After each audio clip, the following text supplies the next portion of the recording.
to another great episode of the Better Than Sex Sports Podcast. Because you know I am the man on the street. Happy week 16 of football. Pharaoh King. Tim Dog from Be More Careful. Sorry you ain't see me in the beginning. Shout out to Orlando. Still here doing big things. Exactly. Ladies and gentlemen, if this is your first time ever checking us out, this is how we always start our podcast off. Or better yet, this is how we get down. We always got to ask the brothers, how was their day? Tim Dog, how was your day, my brother? Man, my day was fabulous. My day was wonderful. I got up and do some stuff around the house. Wonderful? Yeah, man, always wonderful when you can get up whenever time you want. You know what I'm saying? So that's good stuff. Yeah. No, but I made some tacos today, and I've been out trying to get the ingredients. And it's just here in Texas, we get produce from Mexico, and no matter where you go, that produce, I mean, it looked like it been beat up on the way up here. So yeah, I'm very picky about my food. So people were just staring at me as I'm going through the tomatoes and the lettuce, and then I settled on romaine. But other than that, man, my day was wonderful. Yeah.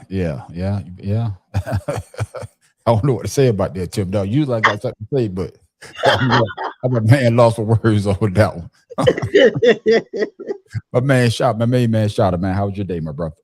Can't call it, man. Had a little scare at the hospital this weekend, but came back home feeling much better. They messed around and gave me them eye drops for my daggone glaucoma in this eye. Right here, this one right here. I got just the beginning stages of it. But partner, let me tell you something. That thing had my vertigo going crazy. I was in this house. This house was just spinning for the last 2 days.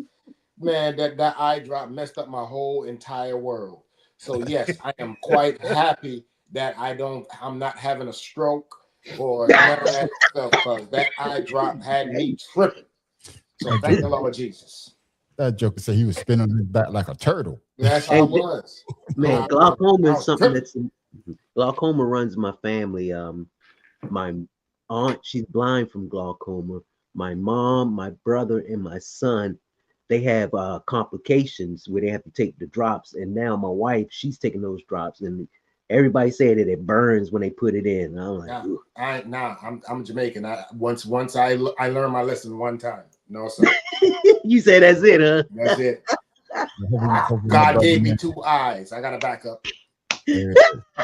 Put a patch over it, right? My main man, Pharaoh King, man. How was your day, my brother?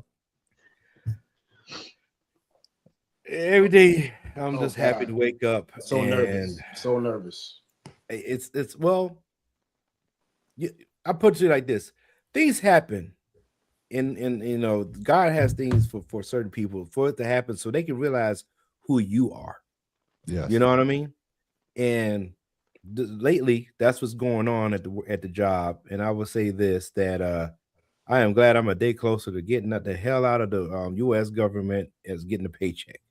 Yeah, so I got you, man. I'm just people don't understand or realize your worth until shit hit the fan. Yep. Mm-hmm. That's facts. And you know how the respect factor goes with people like that. You shouldn't even have to say anything. But I will say this one thing, it kind of made me feel good today. There was one of the reps, he came in, he asked me about my children, and then about that 6'7" thing. That new thing coming around where everybody talking about 6'7" this or whatever. What is that? I hear my kids using it, but I don't know what that means. What is that? All I know is it comes from a rap song one of these new rappers is talking about. I have no idea, and I guess he did a dance or something. But anyway, he's asking if my kids or whatever use it. And I said, no, that I know of. But then when I told him my children's age, he looked at me and said, man, you don't look over 40. Yeah, I get that a lot. I said, I appreciate it, man, But I told him I'm a grandfather. He goes, yo, grandfather too? And I was like, then I think about Chuck. I said, well, if Chuck was sitting here, now I'm playing. I'm just messing with you. Man, I'm just messing with you. Don't get mad. No, it made me feel good, man. Somebody didn't see me, for that. Made me feel better today. But I'm just happy to be, like I said, on this side of the earth and the ground. And that's what's tonight we're gonna talk some good shit tonight. Yes, we are. And Pharaoh, unlike you, they tell me I don't look past 25. So hey, Don't do that. Don't come on here and they just trying to get in his good graces. Don't be trying to hate the way on me he walked, Shada. The ain't way nobody he hating walked. on him. You look like Grandpa from Boondock. No, Shada. The man on the street has had a walk like George Jefferson since we've known him. He's been 90 already. Yeah, he been here before. All I got to say is, nigga, you crazy. yeah, nigga, you crazy. Ask me, man. He had a 90-year-old walk already. That's all right. Ask me, my day went well, man. I'm just tired of this weather, man. If it's gonna be cold, stay cold. Right. I don't need this shit to be changing from cold to hot. Our bodies can't handle it no more. You know, I don't know what to put on to go to work or what to take, man. Hey, man. The insects don't know if they supposed to be hatching or not. I got wasps hatching. I had to spray the wasp nest today. That's what I'm saying, man. So, man, make the weather what it's supposed to be, man. God damn it. That's all I could complain about today. But fellas, man, like my main man Pharaoh said, man, we got to get a show, good, entertaining show. So let's go ahead and get into it, man. Hey, I guess he said he's going to go out on top. He beat Canelo, and now he's retiring. Terrence Bud Crawford, one of the greatest boxers to ever enter the ring, has retired. The 5-division world champ made a social media post announcing the news after going 42-0-0 in his career. In the post, he said in part, quote, walking away as a great with nothing left to prove. The last fight of his career was a cinematic masterpiece 3 months ago when he took down Canelo Alvarez to claim the undisputed super middleweight crown. I'm coming to you first, Shada, man. I guess my man said, fuck that $3 million. I'm going to take my damn ball and I'm going home. Y'all could keep the rest of that shit. I don't give a damn. But how will Terrence Crawford, Bud Crawford, go down in boxing history? What would be his legacy? Pound for pound, one of the greatest boxers to ever grace the ring, period. Without no question marks, exclamation point, nothing. Speaks for itself. This man has been dominating boxing since he started. From start to finish, he's taken on all comers, all naysayers. He's beaten, and the thing about it is, when he wins his fights, unlike when, if y'all remember back in the day when Canelo fought Mayweather, and it was, oh, he ran the whole fight, this, that, and the other. Yeah, man, Crawford stood right in front of that dude and gave him just as much as he gave me, and you could tell during the fight, Canelo was like, dang, I don't know what to do with this cat. I don't know what to do with him. So my thing is, I look at it two ways. Either the WBC and all them cats that are gonna piss this man off so bad he don't even want to deal with them no more because of the politics. But either way, it's a win-win for Crawford, because now who do you have in the ring that everybody's following? Nobody. And Shakur is in his camp, so he's supposed to take that's a lot of pressure on Shakur to go ahead and say, okay, I'm coming up behind this dude in his own camp. I'm supposed to take a cape on. Now, if Crawford just go ahead and say I'm retiring, it could put a lot of pressure on the boxing commission to be like, hey, you know what? We're losing viewership. Let's go ahead and give him more money for him to come back. So it could use it either way. Either way, it doesn't.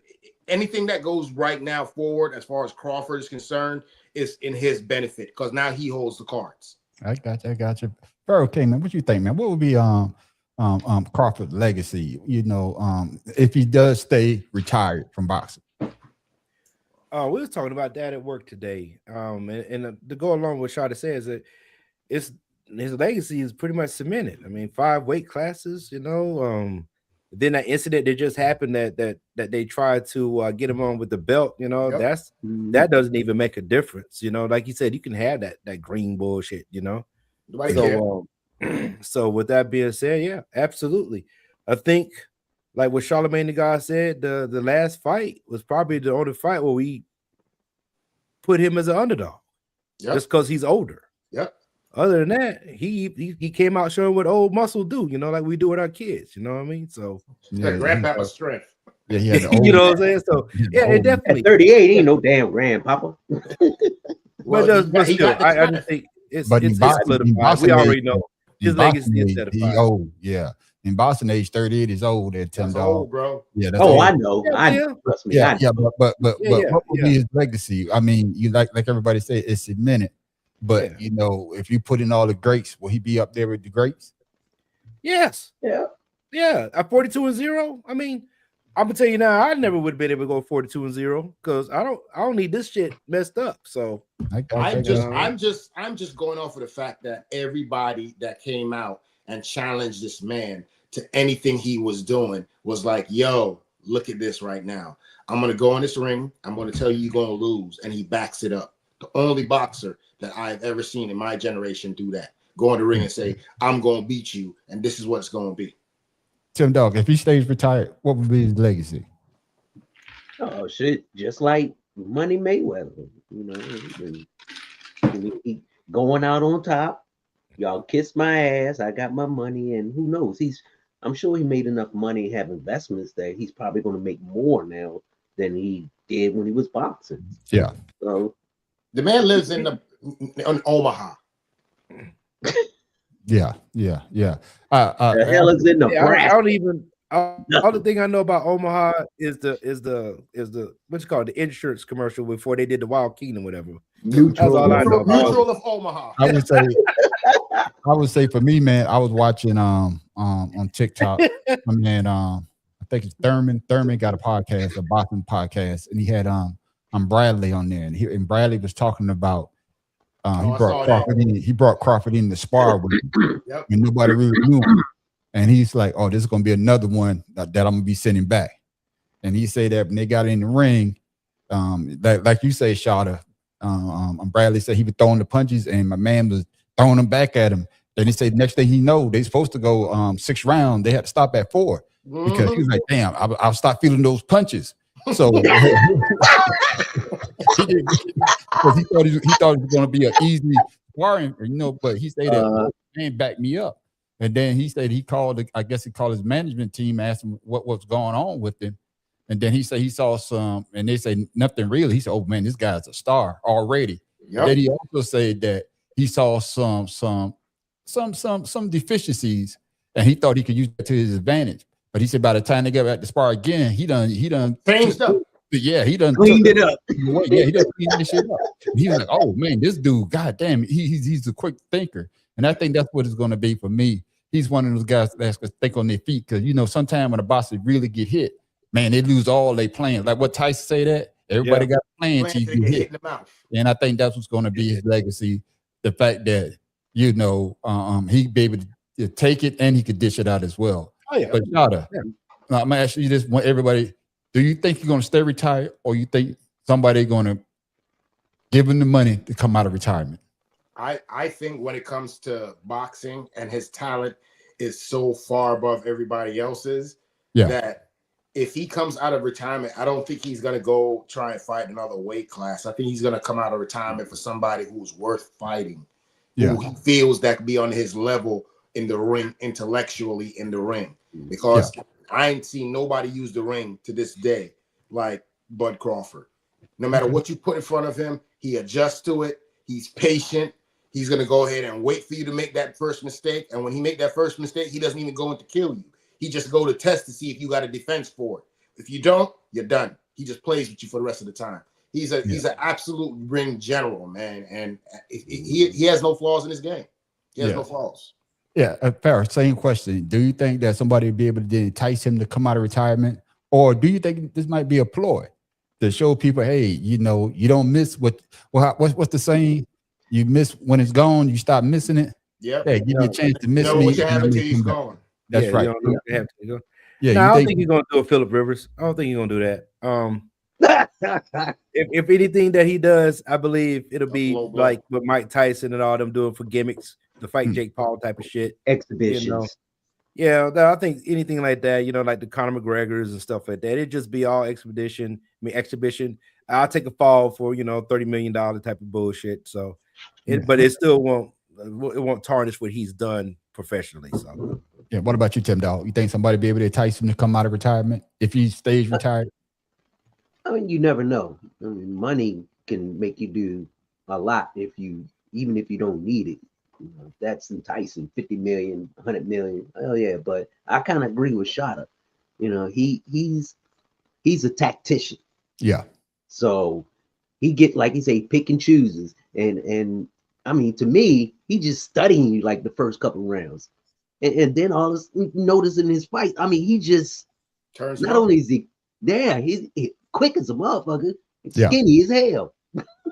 Yeah. You know, it's funny you say that because Daniel Cormier, Mhm. you know, UFC, when he was talking about boxers, say he was gonna go in and spar.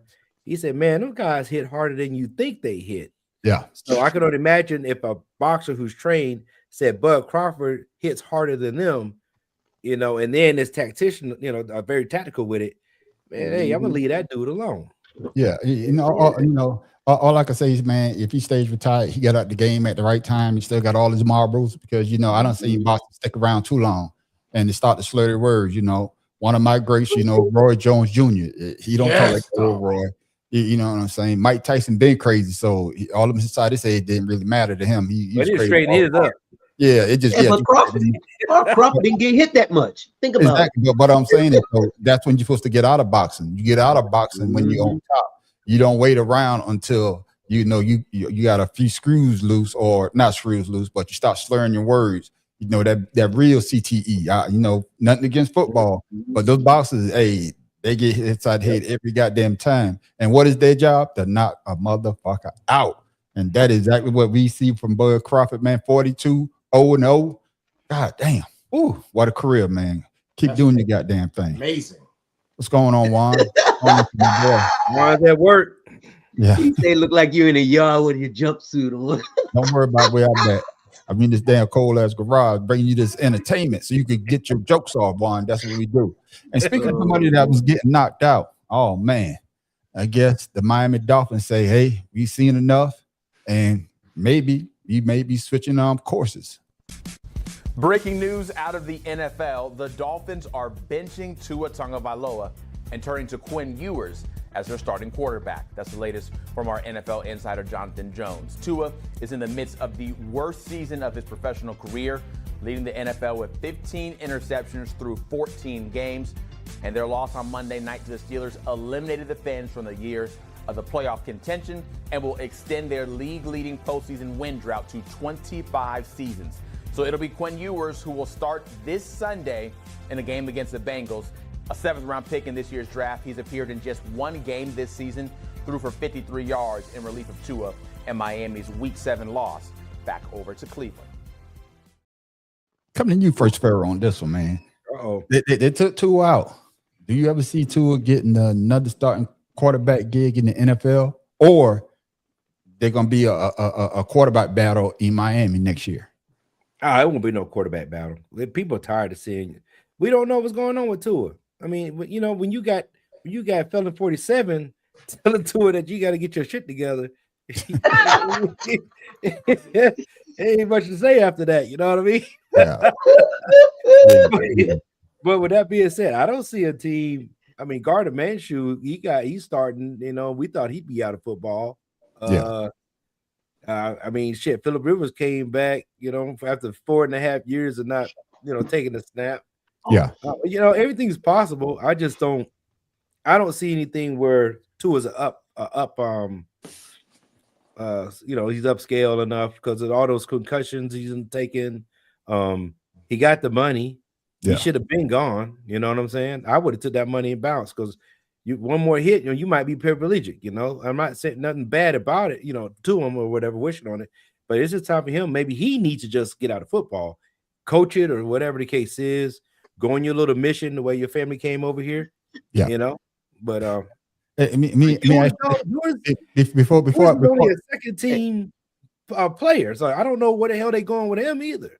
Yeah, before we move on to Shouter, before I come to you, Shouter, I'm gonna ask you this, Pharaoh. Did the Dolphins wait too late to make the change, in your opinion? Absolutely, they should have did that shit last season. Okay, before they even drafted the quarterback, they should have had somebody else. Okay, what about you, Shouter, man? What's your thoughts on them benching him, and do you see him, you know, fighting for a spot next year, or him ever getting another starting quarterback job in the NFL? I'm going to say I'm gonna start with this. First of all, I've been watching Tua since he was at Alabama, and I never thought he was better than Jalen. I was one of the ones saying that they've been bull crapping. I never thought he was better than Jalen for the mere fact that he's a left-handed quarterback, and his release from when he cocks back to let the ball go, he holds the ball too damn long. Yeah. You know what I'm saying? And then when he's going, and he has a tail when he's gonna go downfield.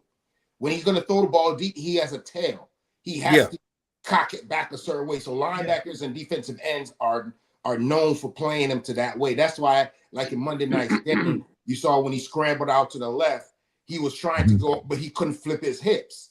Yeah. Because the defenders had cut that angle off and he had to take the sack. He's been doing that a lot since he got to Miami. And after he got that concussion, I think that his ability to go ahead and read defenses and trust in what he was being coached went out the window. And I think the coach has reached his ceiling with Tua. I think Tua there's no upside to keeping Tua in that position. The only thing that's good for him, like King said, they should have benched him. And maybe now if somebody else go in there and show him that his job is not infinite, then he could maybe go out there and say, okay, let me go work on my stuff instead of talking trash about my team. Because I'm Tua, man, he been an interception freak for a minute. Yeah, because I think he's leading the league. I think with 15 interceptions. Yeah, I think he has the highest in the league right now. Geno. Him and Geno. I think. Yeah, but in all fairness to Tua, though, over a 3-year period, he's in the top 3 in the NFL as far as touchdowns to interception ratio over a 3-year period. Yeah. I mean, that's only because he has those hot games where he's throwing 1,000 damn times and getting a touchdown. Other than that, I would say out of 17 games, 4 of those games are hot. The others are trash. Yeah, Juan, that you play your own podcast in the background. Yeah, that's diabolical. That's what we do over here. Hey man, I didn't even see that, and I'm on this goddamn thing. Tim Dog, same question, man. Did they take too long to bench Tua when they were still in the hunt? And also, do you see them moving on from Tua to Ewers? And then if they do move on, will Tua be a starting quarterback in the NFL ever again? Nope, because Felon 47 said something. Everybody know when he talks, some people want to listen. That's why Jimmy Kimmel got him a nice old lawsuit. Yeah. But all jokes aside, I really don't. Like what everybody said, he having all those concussions, it messes with you mentally. Yeah. And you see the rush coming, and all of a sudden, you start sweating and seeing stuff that ain't there, and you panic.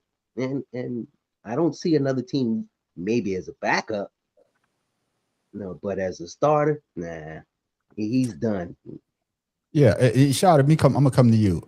Do you think if he didn't, you brought it up earlier, do you think if he didn't have the concussion like he's been having those concussions the last 2 years, that would make a difference of him being a starter with another team in the NFL?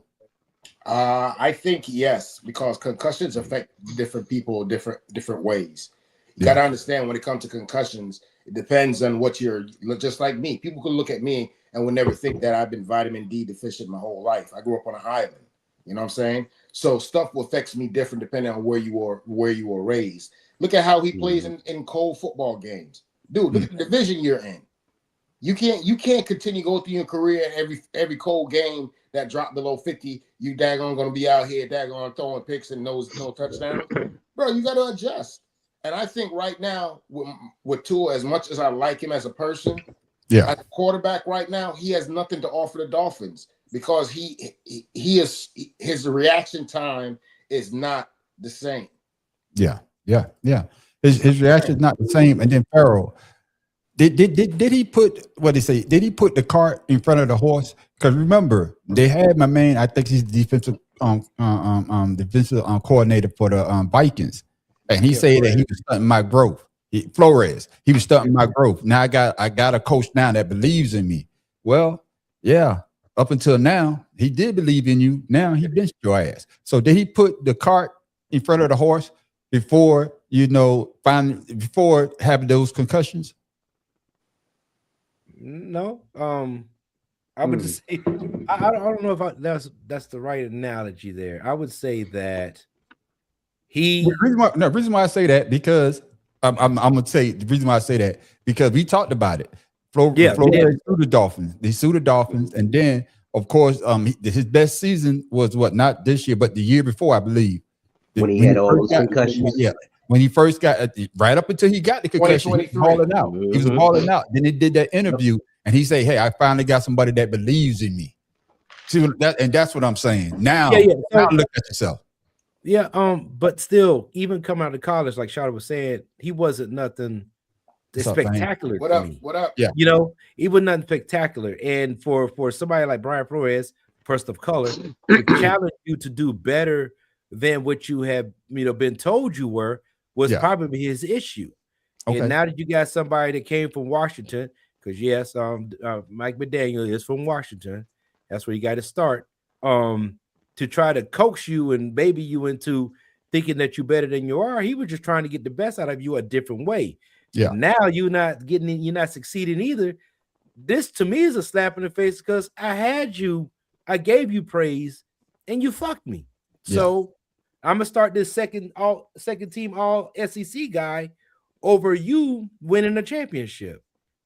I mean, that's a slap in the face. So he need to go and look at himself in the mirror and be like, yeah, you might want to go on those missions, man. Matter of fact, I'm gonna say the Miami Dolphins giving him that money was what screwed him up. Yeah, because he thought he was more than what he was. I got you, Tim Dog. I'm gonna let you close it out. What do Tua have to do? Leonard, this Steeler Nation shit got to go, man. To bounce back, to be a starting quarterback. If you was the head coach or you was the general manager and you looking for a quarterback, what would you want to see from a Tua?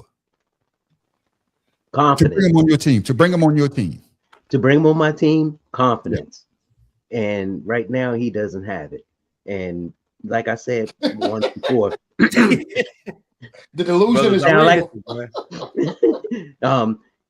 If he were to back up on another team after being a starter, that would humble him and probably make him, if he really wants to play. It has to be his desire to play, his need to play or want to play. If you don't have that, then you're not going to be a good player. Nobody's going to want you. But he has to believe in himself first. And sitting down and being humbled, watching someone else play, I'm sure that would get him focused on the things that he needs to do to make himself a starter again. Yeah, I don't think it's over for Tua, but like the Dolphins probably be the only team that's really willing to take a chance with him because he did show heart.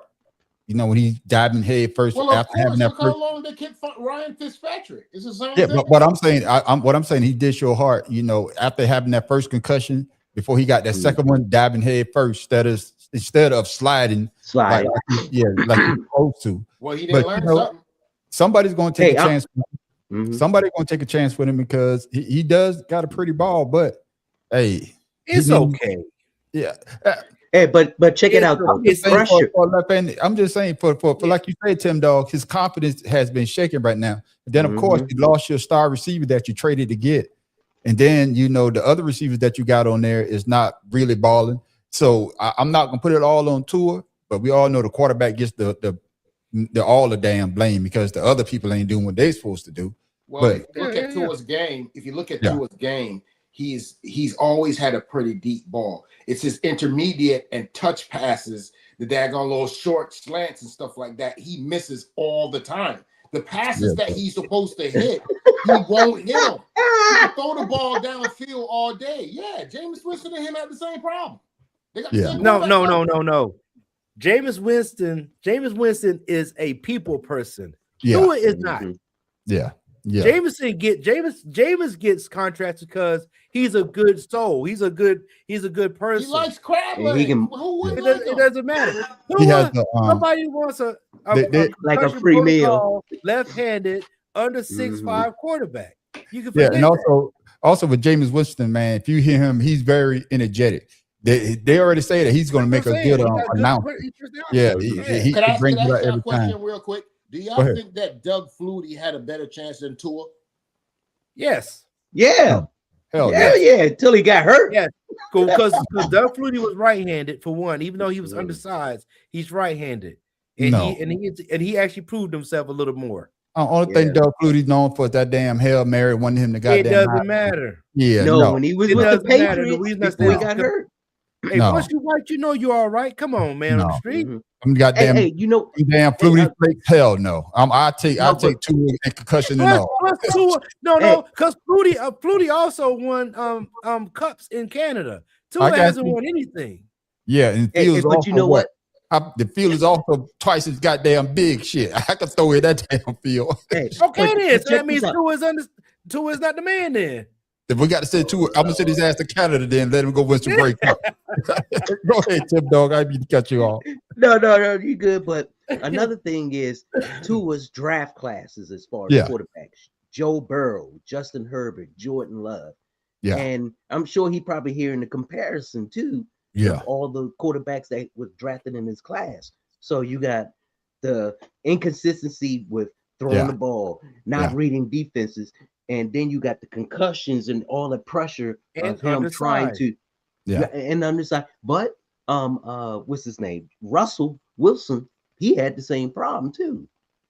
yeah. Well, Russell Wilson didn't have two of the fastest Nah. wide receivers in the Yeah. NFL either. They Yeah. just throw the Nah. ball up and they could run You up can't under put them. Russell Wilson in there. Yeah. No. But like we say though, man, you know, we only time will tell if Tua's going to have another chance in the NFL. I think he's going to get another chance. May not be as a starter, like Tim Dog said. Hey, you know, I always tell Farrell who's the best player on the field. I mean, the best player on the backup. team, the backup quarterback, because that starting quarterback didn't do what he needs to How do. long did Ryan Hey, Fitzpatrick that goes stay in for the most NFL? teams, but for Washington, it's the punter. Oh Lord. yeah. And he leading the league in yards attempt. For And the past 15 years, you damn right. And speaking of Washington, they're having quarterback issue as well. They probably said Oh, they finally they said, been "Hey, had we're going to one. check my man down." We got some breaking news here on the Commanders Report today as Washington Commanders starting quarterback Jaden Daniels is officially being shut down for the rest of the 2025 season. We only have 3 games left to go. Jaden unfortunately re-aggravated his elbow injury 2 weeks ago versus the Minnesota Vikings, and now the team, just 3 games left to go, are deciding to shut him down. I want to say what's up to my main man Watts checking us out on Instagram. Thank you for tuning in, my brother. Hey, this motherfucker got blurred out. like that? You got your automatic on. Tim Dog, I'm gonna give you the first shot because Farrell, I know you got a lot to say about this. No, I ain't have nothing. Yeah, okay. Hold up, there it is right there. Tim Dog, did the Commanders do the right thing by shutting down Jaden Daniels? hell yeah. What they say, learn from your mistakes, or yet they doomed to repeat themselves. Fuck Exactly. that. 3 games left. Why you gonna sit there and jeopardize this young man's career for 3 damn games? Get the fuck out of here. If I was Jaden, I'd be like, nah, fuck that. I ain't playing. Y'all trying to hurt me. Make me another RG3-4. I would say before I come to you, Farrell, I'm on Farrell to go last. Before I come to you, Shada, I would say that Jaden Daniels is the type of player that wants to play. I think the team had to make that decision because if it was up to him, I think he would want to play. And that's just me, though. What you say, Shada?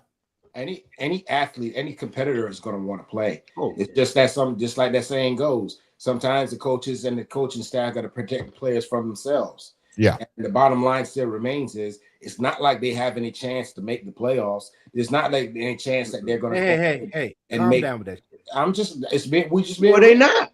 They're not. They not.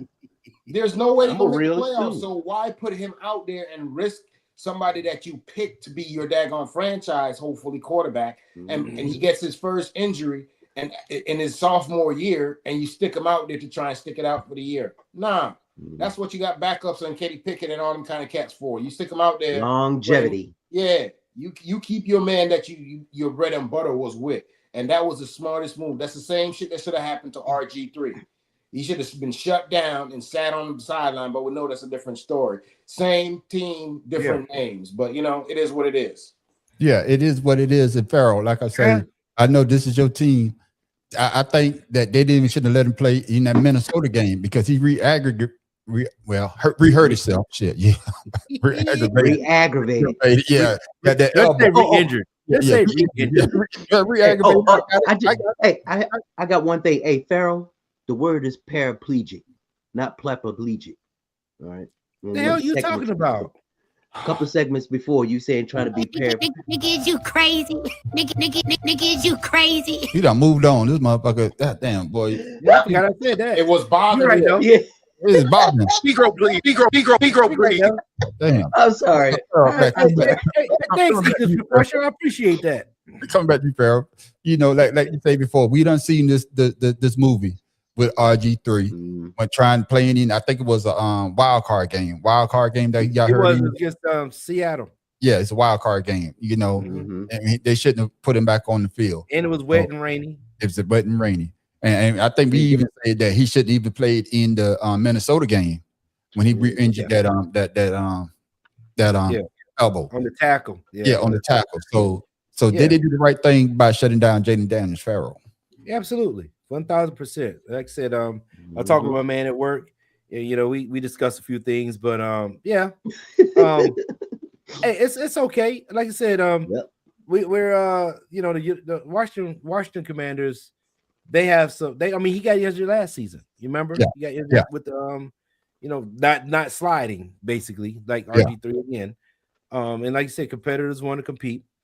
But yeah, I'd say yes, rebuild because the defense isn't all there. We got a bunch of old people on fucking defense. Yeah, they got me running out there. Von Miller. Larry Tunsil needs to get more healthy.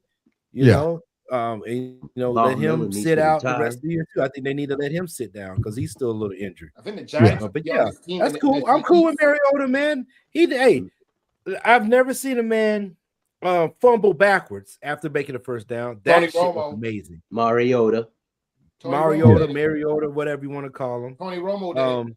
And right now he's almost playing like four. You know, they both Samoan, so you know, hey. Yeah, it's like I say with Jaden Daniels, you already know you got a superstar. You already know that your offensive line is not what it was last year. You know, you brought in a new wide receiver, so they're still trying to work. And Noah Brown, his top receiver is out. Noah Brown, along with but you brought in Fancy Pants from Pharaoh's favorite player. He went and bought him a jersey with my man, you know, and Pharaoh even got them black boots, that black jacket with the black shorts with the black boots on. Don't tell me he did that. He got he bring it out for Christmas party. Y'all just be ready for me to film it. He have oh my goodness. His nickname gonna be Luscious Licorice.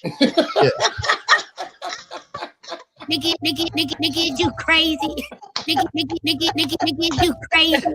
Nigga, is you crazy? You got the LL going. Hey, Luscious, what up, dog? I ain't call no other man no Luscious, dog. Give it to him, bro. By the time you say some shit that's funny, God damn it, because you can Man, go fuck for you. go for 1,000. But then y'all lost your defense. Did y'all lose your defensive coordinator? Or y'all brought him back? Do y'all still got the same defensive coordinator? Yeah, he gone. That's why Dan Quinn's been calling it. Yeah, and see what I'm saying. So the team was in a turnaround. So, Pharaoh, coming back to you, I'm gonna work my way back around. What do you need to see your organization do to protect Jaden Daniels next year? Same thing is same as Tom Brady, Peyton Manning, freaking Aaron Rodgers when he was crying like a little girl when he was with the Packers. Fuck you, Joe. But you got to get 5 people up front to protect your quarterback. Yes. You know, and I believe that Cliff Kingsbury's play calling, if he decides to stay the next season, I don't know what's going to happen with him. You know, I don't see him as a head coach anywhere else. Yeah. But if you know, he's supposed to be a good quarterback, dude, because he was a quarterback in college himself. Stop calling these stupid ass plays. And stretch the field. You got Jalen Lane.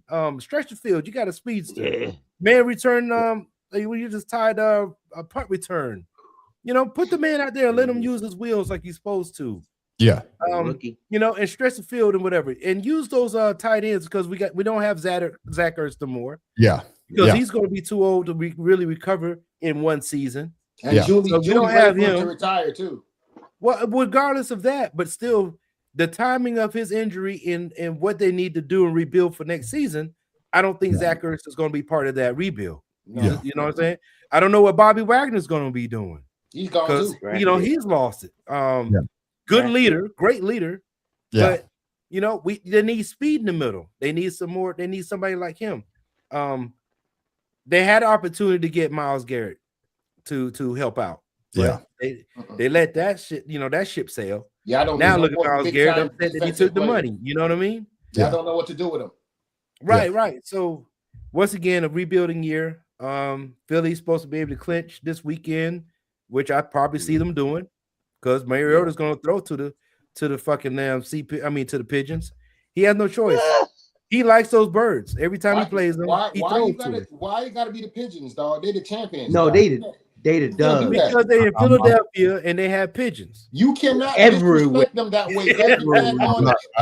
That's my take, man, on the streak is, Pharaoh is grieving that his team is playing the way that they're playing. So man, disrespectful. You know don't do that to an NFL. Grieving, they lash out. When people are grieving, they will lash out. So I'm letting them lash out. Just like a woman scoring, a goddamn fan scoring, goddamn it. Yeah. Just like you did 2 weeks ago, man, on the street smoking your cigar, drinking your list. But no, that was from last season. That was from 2022. You reposted it. That was 2022.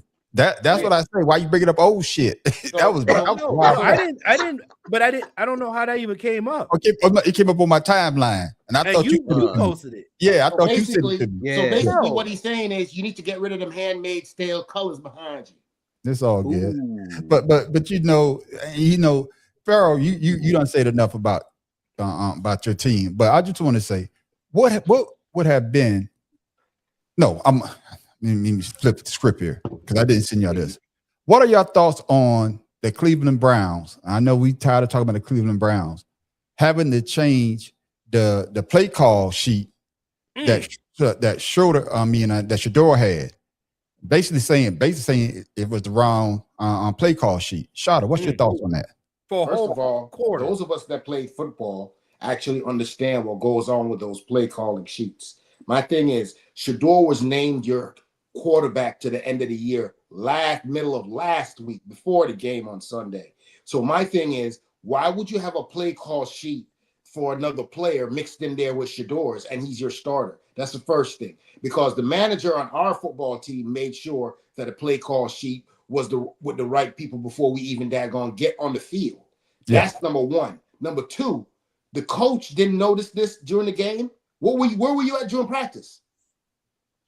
Where were you at during practice? You didn't see that he was didn't have the right daggone plays on the field. So in my mind, I'm saying to myself, how do you, a professional team, make a mistake like that? Yeah.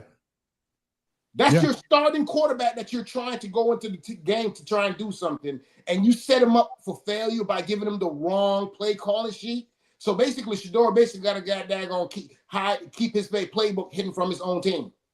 Yeah. What's your thoughts on it? Yeah, what's your thoughts on it, Tim Dow? Sabotage. I mean, they're going to like see it through to the end. Yeah. I mean, you started with this, this game, and you're going to end this game all the way. You're going to take it all the way through to the end. You would think that an organization where everyone knows you're trying to, deliberately hurt someone's career that's done nothing to you, and to save face, you're just going to see it through.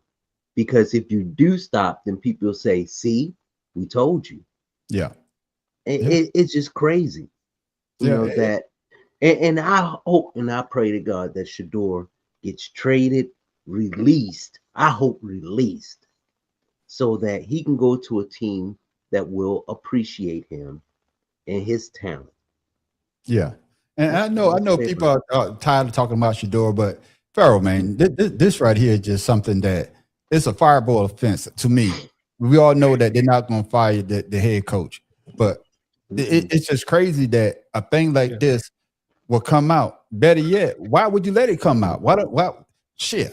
We made a mistake. Let's keep our goddamn mouth shut. But yet they put it out there. I don't understand the self-sabotage. There it is. So do you think they're trying to tell? Do you think Stefanski's trying to get himself fired, or do you think he's just that inept? Man, that's crazy. I will say this: I watched some film with I forget who it was that was doing this film, but they showed the offensive line hike the ball. Shedeur had already got the ball, and Judy and the other receiver that was sitting at the end was still looking at the line. Yep, I saw it too. By then, they start to move into their routes. The right tackle is right guard. The right guard had let the man through. Yeah, he did an Olay. Yeah, this is all within 2 to 3 seconds. And how's Shedeur supposed to? I don't know. You know what I mean? Because whatever he changed the protection to, he's not doing it. Right, but I don't get it though. And then you have the wrong armband. So you have like 75 calls on the armband, but you got the wrong one. Like that shouldn't even been an issue because whatever last week's play calls were should have been gone. You shouldn't even had a different one. Or Saturday when you do your last walkthrough, whatever, you should already have it updated. We know this. We always do updates just before, even in high school. You do updates just before the game. Yeah. So that means that you telling me in a professional level you forget to do that one simple task. Yeah, they didn't work out. I'd say it's more than sabotage. The whole organization, like shit, from the owner down to the grass on the fucking field, is shit. Yeah, it's sabotage, and like I say, at this point in time, I'm tired of talking about the Browns and Shedeur because it seems though there's something every goddamn week. I'm like, oh goddamn, not again. Soon as it reminds you of Donald Trump. You go to bed, you like, damn, he done did something today. Oh, he ain't gonna do shit tomorrow. As soon as you wake up, God damn, this motherfucker done did something again. That's like with the Cleveland Browns, man. You be like, oh, they can't do nothing else. Then God damn it, they done did something again. God damn it. Get right. That's the new name. They need to change their name to the Cleveland Can't Get Right. But fellas, man, I just wanted us to jump on that quick light because I didn't want to forget about it. But going back to the injuries, man, the NFL is having a lot of star players getting hurt. Boy, I love the game. I love the hustle, man. Be feeling like one of the ball playing niggas, bird magic or something. Yeah, a nigga got dope. A nigga could leave the league. If I leave, the fans still gonna love me.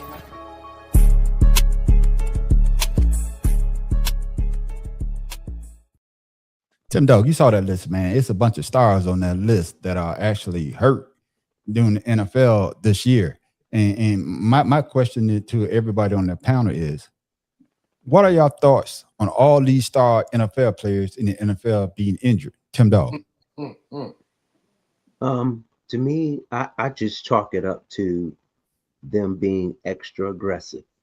Torn ACLs, I mean, that happens from tackles, but Micah Parsons got one in a non-contact tackle situation. So did Devontae. Thank you. So to me, I'm just thinking those are just freak accidents because we all know in NFL anything can happen. You run into tackle somebody or something, you got a torn Achilles. That just comes from stretching and preparation. But with the knees, that's something different if you're getting tackled and getting roughed up. But I mean, it's just part of the game and how physical it is. I mean, extra physical, where you have body on body contact with forces that are extreme. So, I mean, it's just the nature of the game. And it's just, unfortunately, that is happening now. That's all I can say about it. Pharaoh, Joe brought up a good question, and I'm going to use what you just say too as well. Do you think it's the nature of the game? Is it conditioning, or is it that turf or what they're playing on that's causing these type of injuries? Well, I would say two of those that we mentioned was on natural turf. Yeah. I would say first of all, being vegan, that's probably fucking it up. Not eating, because I mean, what the fuck you say? Vegan. He said being vegan. Crazy. He's a nutritionist now. No, I'm saying You didn't hear about nobody back in our day because nobody was a vegan. They weren't even vegetarians. So, all right, go ahead. I'm gonna put that out there. I will say that now, now that people condition year round, it's kind of like what we're talking about with the basketball players. Yeah, you know, you're overusing your body, you're overworking your body, and I do believe a lot of people with this they're more powerful now. You know, when it comes to strength and training and stuff, people are bigger, faster, and stronger than they were back in the day. And I believe your body is not made to go that long with, you know, these many years with that type of strength going on. I mean, your tendons don't get stronger and your ligaments don't get stronger. Yeah. So I believe that happens to be what the problem is. And I do believe diet is a process of that, because proteins and the way your body recuperates and the way it heals. So I do believe being a vegan is having a problem. It's a part of that. I got you. What about you, Shawty? You heard both sides of the fence. Which side do you fall on? Or you got your own fence that you're going to build? Well, hey, everybody else got their own little take, and I'm not going to jump either there or there. But number one, King, you crazy as hell for about the vegan stuff, because Derrick Henry has been a vegan since he's been in the NFL. And that's because his body used to it. These jokers just started it. It don't matter. You don't live with these cats. You don't know what their life's about. Don't come out here talk about his vegan. Man, being a vegan, eat your McDonald's and have a good day. Add some fat. Just like Ocho Cinco said, eat your McDonald's. He ain't had no injuries. Go ahead, Sean. First of all, Ocho Cinco is the worst daggone person to daggone use as an analogy for that, because last time I checked, Ocho Cinco can't even throw a block. So I don't think you wouldn't throw a block against Dan Ray Lewis either. Hey, get out of here with that shit. But the bottom line remains, it's not he won't get hurt. Here's my question to you then. If it's that, then and all of what you're saying, then how is it that you have other players like Brady? Okay, you got Phillip Rivers just came back. You got all these people. Shawty, that's a terrible analogy right there, because the quarterback, you can't touch him. You can't touch the quarterback. We all know you can't touch the quarterback. Just so, like Lawrence, like no, I mean, players. I'm going to say like Lawrence. If you use a running back or somebody else, but the quarterback, I think that's for me, because you can't. I was about to say the same thing. That's a bad take, because those guys. I will go ahead and give you all that, but the bottom line still remains the same. Diet, no choice, and all of that. The bottom line still remains is. You're telling me with all the technology that we have oil rings to monitor our blood pressure. We got all this stuff that you could invest. You are an investment to yourself as well as that team. It is your responsibility to go out there and find the things that works for you to condition yourself to get ready for the season. Everybody out here got a damn podcast. Everybody got a camera. They want to run around in the mall and show people this and show people that. What happens to that? You a professional football player. The week is this many long. Shout you have a whole. What is the reason? My point boils down to this. Look at the metrics of the players that played between 1975 and 1995 compared to the players from then to now, and tell me if the daggone metrics is the same. What's different between those players and these players? The game was much rougher. The game was much rougher back then. Yeah. So why did these players? So what you're saying is the rougher the game back in the day, and less people got hurt, as opposed to today's game, and it's not as violent or physical. You telling me with these injuries now are more self-inflicted than the ones that was caused by somebody else? Every last one of them, because all these players are turning out to be nothing but their NBA players. There's some damn bitches. Well, you making my point, Shada. The bottom line still remains: these cats ain't taking care of themselves. Period. That's what it boils down to. It's on them. They're the ones getting paid $250 million a year. LeBron spent $2 million a year on his body. Why can't? Because he's a billionaire. Yeah, but I understand what you're saying. I understand what you're saying, Shada, but like we're saying, these guys are the star players. They when you, even though all those players on the team are great players, because you have to be great to make it to the NFL. I don't give a damn if you on the field or you're not on the field. You did something to make that 53-man roster. But we also know that they're not coming to see, like King say, the punter, the best player on his team, punting the goddamn ball. They want to see Jaden Daniels out there. They don't want to see Jaden Daniels hurt. They don't want to see Michael Parsons get hurt on a play that he's trying to chase down a guy. He was chasing them all goddamn night and then mess himself up like that. And that's what I'm saying. Yeah, it's come down to conditioning. Now, I agree with you on that. It comes down to the field because some of those fields, shouldn't even play football long. And then it also comes down to what's the other one y'all say it was? What Joe say? Conditioning, turf, and the type of physicality that these players are playing. Some of these players are still trying to play their old way, but now you got to try to change because it's hard to try to change your physicality. And I think sometimes that may cause an injury as well because you can't follow the way they tackle. The way they tackle. That may cause injury as well. It's hitting them in the like Zach Ertz. He got hit in the air in his leg. Yeah. Instead of Zach him. Ertz is 46, playing tight But end. no, but it's still the way he got hit though, Shada. But at the same time, that's what I'm saying. Just because you're 46 don't mean your leg is supposed to bend that way, Shada. I'm not saying that the daggone how he got hit, but the fact of the matter is when you get hit when you're 23 is different when you get hit when you're 38. I guess what I'm saying, Shada, is that they done changed the rules so much is that your target zone is so damn small. So you trying to hit that target zone, or you trying to hit these players, whatever. But now the rules are set against you. You know what I'm trying to say? You can't hit the players like you used to. Nowadays, what they go for the wide receivers for their legs. I don't give a damn. I'm surprised that more ends. I'm surprised more of them are not injured because nobody wear pads no more. Nobody wear knee pads no more. But every time I look at a play, especially on wide receivers, they always seem to be going after their legs. Can I ask you a question? Go ahead. How many times have y'all seen? How many players do you see going on the field wearing full ham bones under their damn uniforms? All of them. They don't even wear butt pads no more. Yeah. So my thing is, so that in itself speaks to what we're talking about, right? They're not doing the things to protect themselves on the field. That is true. And they're always out there running their mouth, doing all this other stuff, and they want to be labeled as a great. You can't be labeled as a great if you're not daggone doing things to be great. We all say, I think we all saying the same thing, man.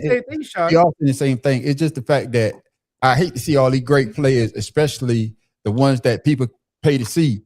Because like I say, Pharaoh, I hate to keep messing with your team, but nobody, what's your kicker name? Hey, Tress Way. Nobody come to see Tress Way kick 60-yard punch every goddamn fourth down. I hate to say it. And I'm telling you, he's known for the longest yard kicking, whatever. My team knows within the 5. This joker got to kick the ball, man. Exactly. Kick him in between the 5. Right. You know how to put it in the corner and shit. When you are that proficient at putting the ball, you do it too often. Yeah. But that's his only job. You get a lot of practice. That's because Washington's offense make it his job, man. Yeah. Well, you know, Charlotte, at least in the end zone, working on his goddamn craft. He's working on his craft, his putting craft. Hey, he's the best, in the goddamn wild. And speaking of injuries, man, we all saw it the other night with Patrick Mahomes going down. But is the Chiefs dynasty over? To not have the Chiefs in the postseason, first time since 2014. You know, I think you look at this game, and I think with Kansas City, kind of a microcosm today, really of the season, because the defense has shown up. The offense just not been able to put enough points on the board. An offensive line that's been decimated over time. Patrick Mahomes has been playing injured and obviously went off the field in this last game. But listen, let's give a lot of credit to the LA Chargers. I mean, these guys have been very resilient, and right now, you know, that's a very, very physical football team. Yeah, the Chiefs officially eliminated from the playoffs. But like you said, it's a reflection of how this season has been for the Kansas City Chiefs. But listen, we want to give our thoughts and our prayers to Patrick Mahomes. We don't know the significance of the injury, but it didn't look good. And he also limped off the field on his own. But still, though, you know, Patrick Mahomes, we hope you heal up, man. Yeah, and, you know, we've still got 3 weeks left in the season, but you're already thinking about what changes are going to take place with the Kansas City Chiefs next year. I think that roster needs to look different. Hopefully Patrick is able to get healthy. It's not too serious. He'll be able to be back for the beginning of the season. But that roster has to look different. I think the culture is right there. They play hard. Andy has it right. They need more pieces up front on both sides of the football.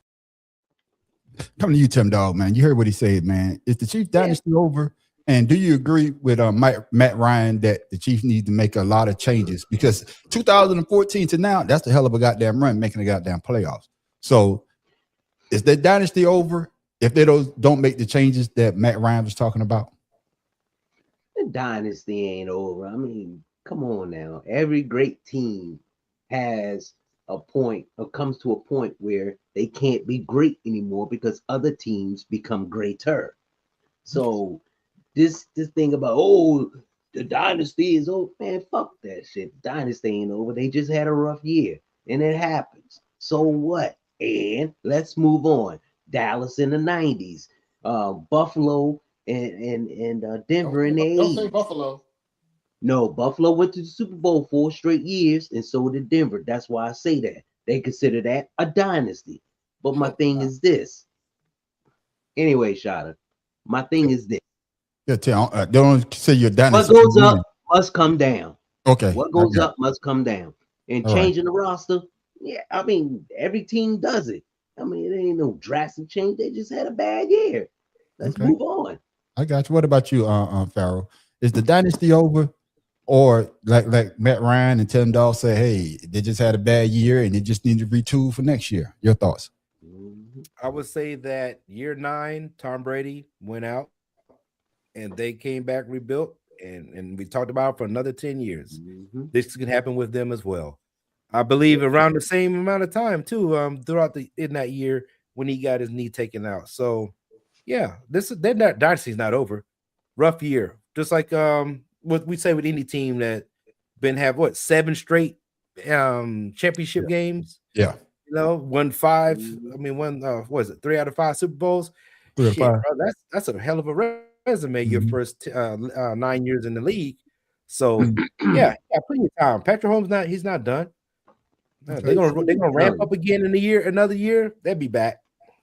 What about you, Shada? Is the dynasty done? We'll be on the sport podcast talking about how wrong y'all are because it's over for them. Number one, you're presenting. You guys are presenting apples and oranges. The damn Patriots, when they were there going to win and continually going, they were retooling every year under everybody's nose. They kept getting slot receivers nobody thought about. They kept getting tight ends nobody thought about. They started getting running backs. They started filling up positions. Tom Brady took daggone pay cuts for their team to remain that way. Damn, the whole Kansas City Chiefs daggone lineup is as old as Andy Reid. Get the fuck out of here talking about their dynasty. They ain't no damn dynasty. They done. And he daggone sitting here, he been playing damn near hurt for freaking daggone almost 2 years. Daggone every time he turned around, he chipped up, he limping, he getting hit more than any other quarterback. You damn crazy. Patrick Mahomes and them is done. See, what up, man, Professor? At the Bills and the Cowboys haven't been back to the Super Bowl. I'm going to say he don't like them anyway. So yeah, I'm gonna say that they had a hell of a run. They got to retool, and next year is going to be if the dynasty is over or not. If they have the same type of season that they had this year, because I'm gonna give you that, Tim Dahl, that they had a bad year. Farrell, you say that as well. I'm gonna give y'all that.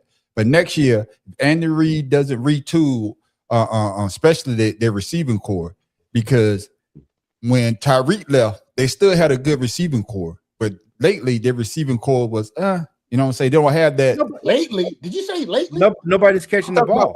That's what I'm talking about. Since Tyreek left. They did win a Super Bowl without Tyreek. I think they won 2 of them without Tyreek. But what I'm saying is that receiving core is not built the way that Andy Reid stretches the field. When you had Tyreek Hill, you could stretch that damn field. And what does that do? That leaves Travis Kelce over across the goddamn middle. Travis Kelce done got old. Oh, he done got too goddamn old. You know what I'm saying? Now you got to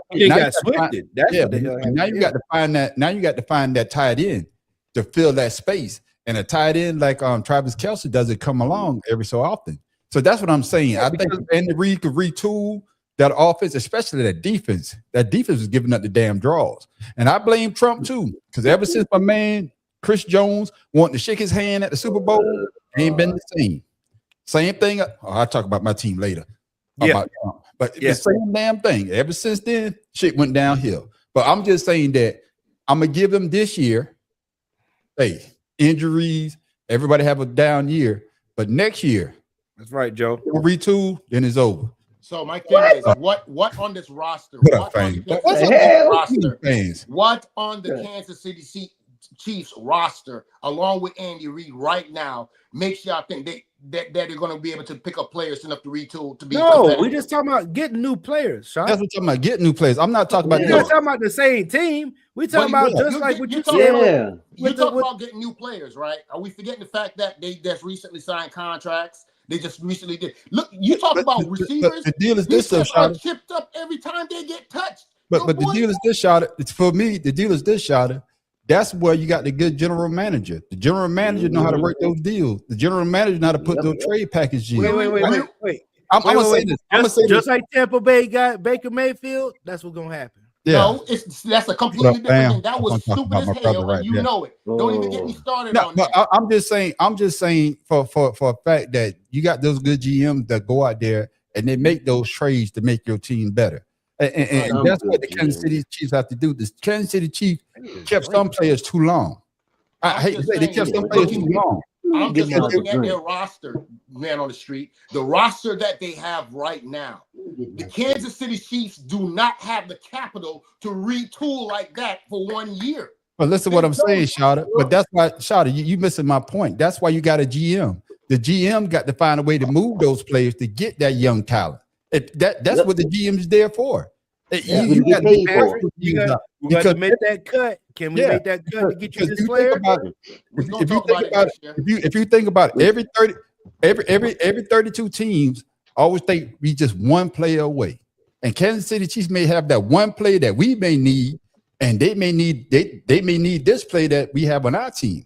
Do you know the average Kansas City Chiefs they're going to win over the last 2 years?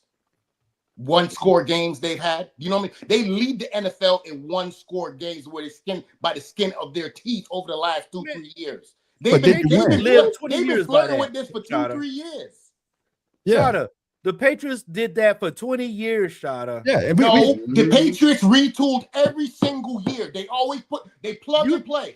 Shada, you saying the same thing. Every team does that. Shada, you think it's more difficult than what it is. The GM has to make the deals to make them better. I'm saying it right now. This year because everybody thought it was going to go back. We all think the Chiefs is going to go back, but like Tim Dawes say, you're going to have a bad year.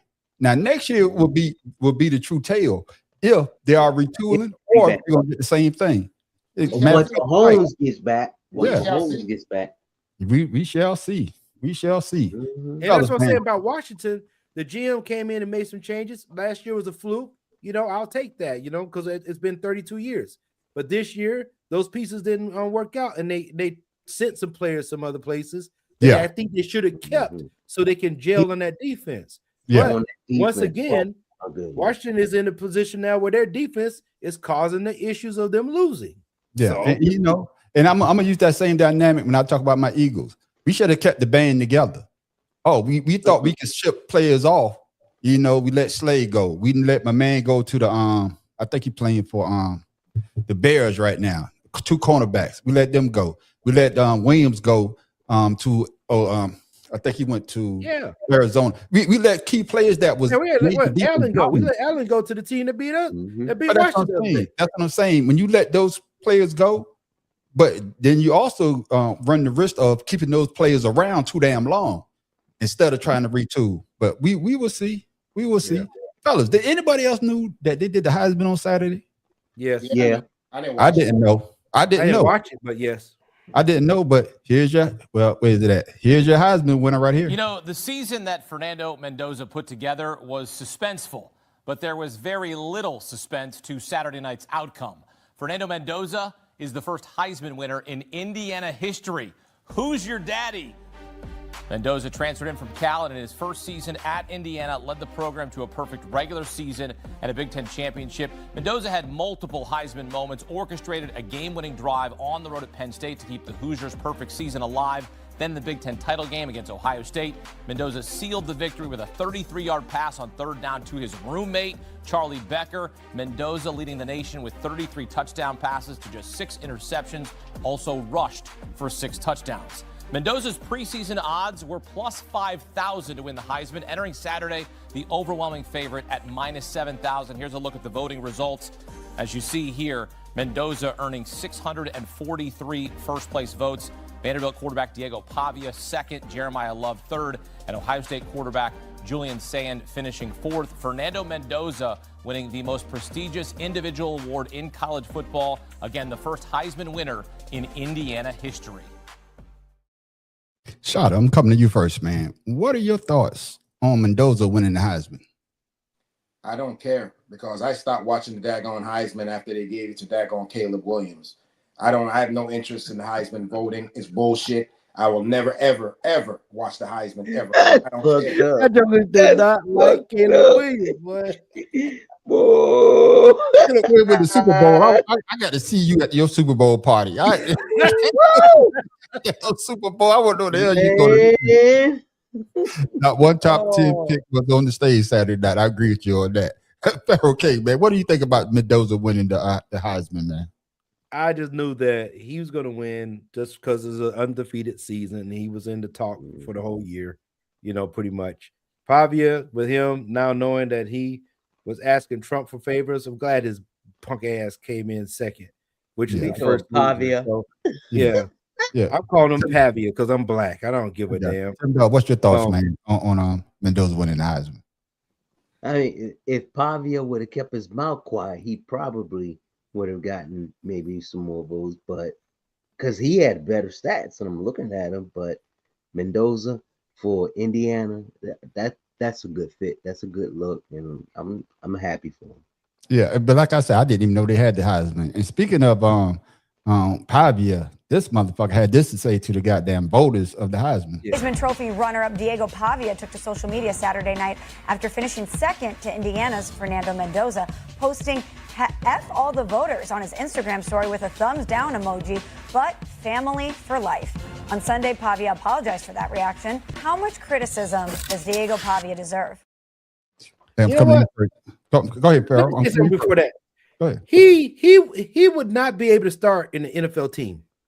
Mm-mm. I don't even know why he even worried about getting that damn trophy because no NFL team is going to start him. I don't see where he would fit anywhere other than handing towels to the backup. I got you, but what are your thoughts on what he said? Oh, I mean, that just shows how arrogant he is. That's all that was. That's arrogance and you thinking that you was better than what you actually were. And coming to you, I know you say you don't watch it's just my man Caleb won the Heisman. God damn, shot him. but these are the type of quarterbacks the NFL seem to like, unless your last name is Sanders. Braggadocious, bragging about yourself and saying shit like this. So what are your thoughts on what he said? Well, I mean, the NCAA is what it makes itself. Everybody basically upset about how the daggone college playoffs hung out and how they're doing all this other stuff. My thing is, do it in a way where, because if you look at the numbers, Pavia's numbers is better, period. Yeah. Right. Yeah. And there needs to be a daggone set thing as what the bar it should be to win the Heisman, instead of daggone a bunch of people sitting in the room talking about this game was more important than this game. He scored this much. He did this. This was the most important game. No. So the standard to the damn thing so we can daggone know what the hell is going to go on. Every year they change the damn rules, the goalposts for the Heisman. That's what I told you. Since Caleb won that bullshit daggone Heisman, I ain't watched it since, and I'm not interested in watching the Heisman because it's bullshit from here on out. Go ahead, Pharaoh. Didn't I get you? Go ahead, Pharaoh. I have to disagree with you on that one because you can't put what you call it, limits or standards on what the Heisman is because you had two people win it defensively. So you can't do that. Did they change the game? Did they do something? Regardless if I threw 1,000 touchdowns, did my team win anything? Yeah, don't care. Right. So what I'm saying Don't is, this care. guy won. He won the freaking Big Ten championship. Went undefeated. Yeah. Yes, his stats wasn't up there. I don't He made care. a change The for the same thing team, as the damn- and the team never was recognized until he got there. Yeah. Oh, right. For me, that's a Heisman moment. That is You're a going to Heisman say the moment. same thing about Charles Woodson with Michigan being the defensive guy? He changed the game, so that's why he got it.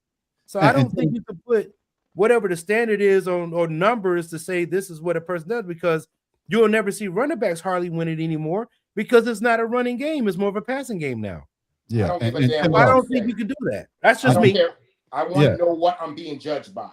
I got you. But change the fucking game, Shada. Go out there and show that you made a change for your team to put them in a position to win. So Pavia didn't make a change for his team? They didn't win anything. Yeah, they didn't win anything though.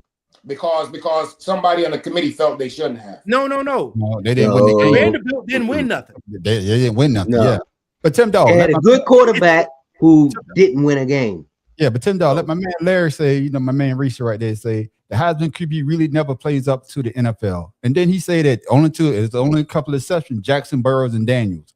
But that's not the, Baker Mayfield, Shada's favorite quarterback. He's up and down. Bryce Young is coming up. No. I see Cam Newton. Cam Newton, but what I'm saying is, yeah. lately some of them is not, doesn't play up to the things. So what do you think not about even a little bit?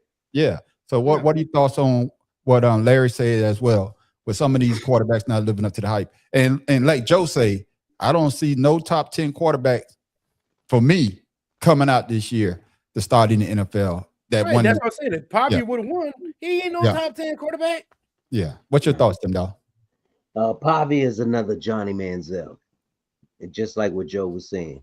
Yeah. And that's just going to backfire on, especially he's going around, making statements about the president should do something. Man, get the fuck out of here. Come on. Yeah. We already see where your loyalty is, and that's not on football. Yeah. So but Mendoza, I mean, he is definitely the epitome of a Heisman Trophy winner. He took his team from nothing to something. Yeah. And even though Pavia had the better stats, and I mean, if he had a different attitude, maybe people would look at him, but his attitude is what really turns people off. And then when he gets to the NFL, he still has that. You already know how the NFL is. Oh, we don't need that shit. We will turn.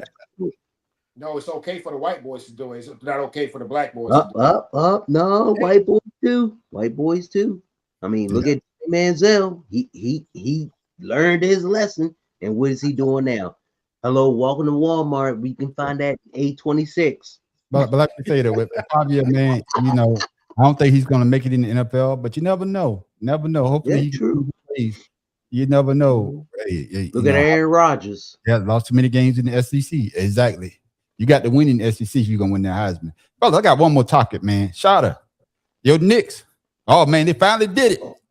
Shada, they finally did it. Shada. Oh my that was goodness. a good ass game. We ain't did shit. Shada, you finally did it. Shada, you finally won a championship. We ain't won shit. Look at the New York Knicks are NBA Cup champions. Tell me it don't mean something, Coach. Look at this. Shada, you finally won the championship. Y'all raising that banner? No, the hell we ain't raising no banner. There ain't no championship banner. We don't give a damn about none of that.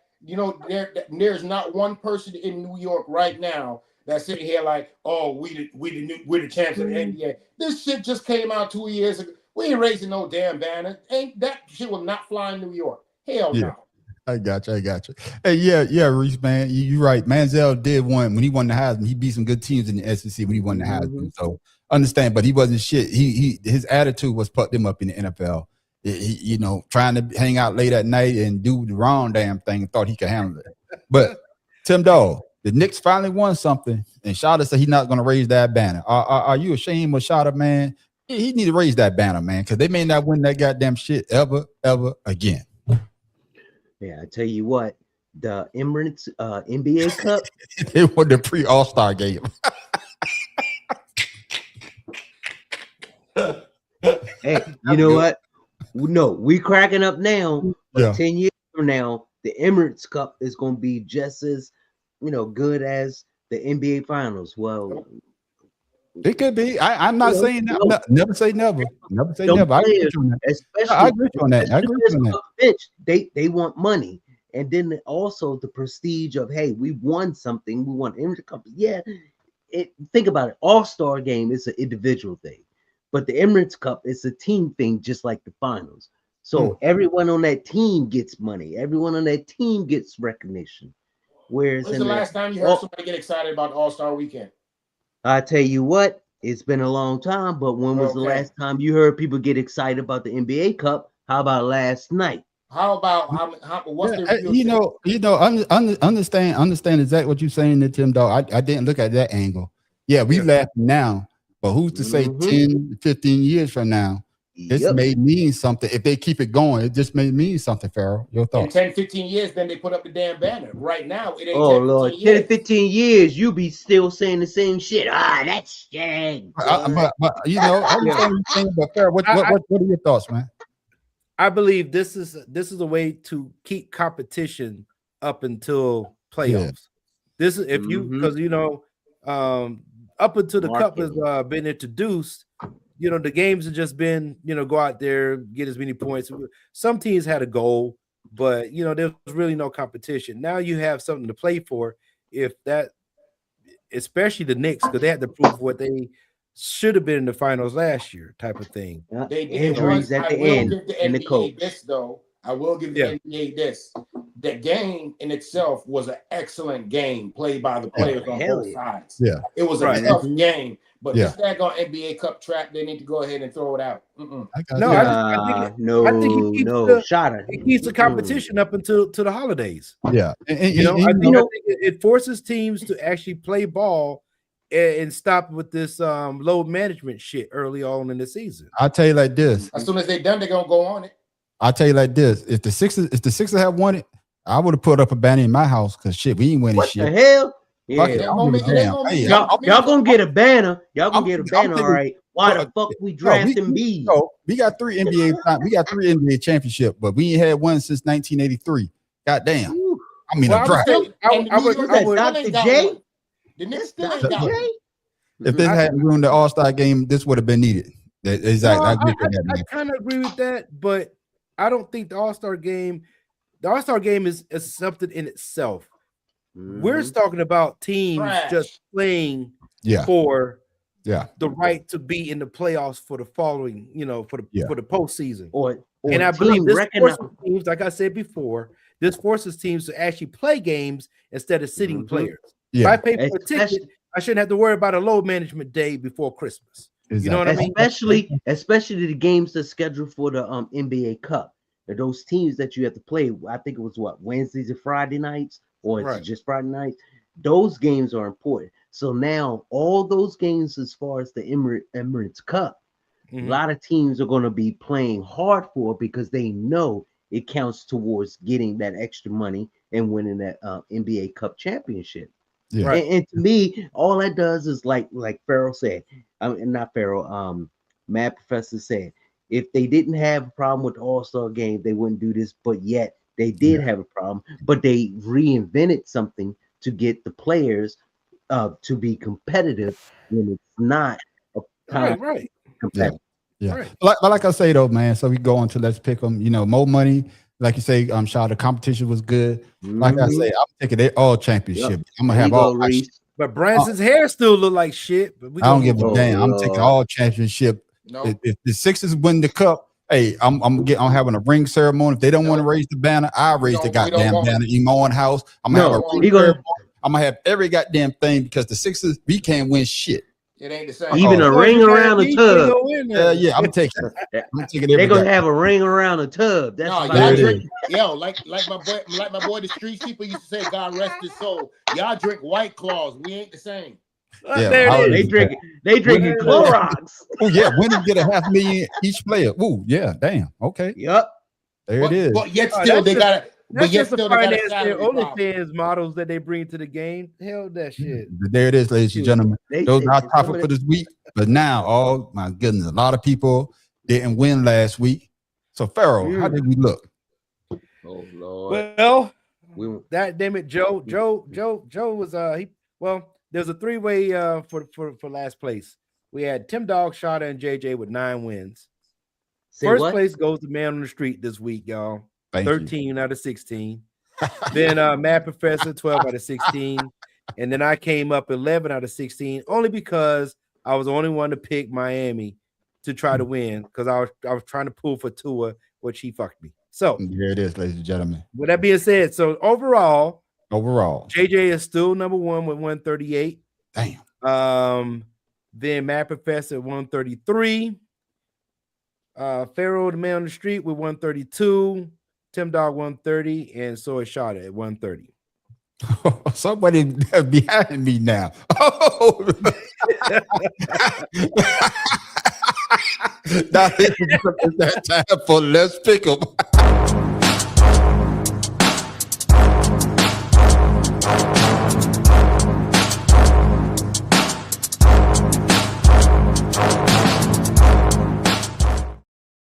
Ladies and gentlemen, this is the part of the show where we give you our pick for this week's NFL games. We still looking for sponsors, so let them know about us. Hey, let somebody know.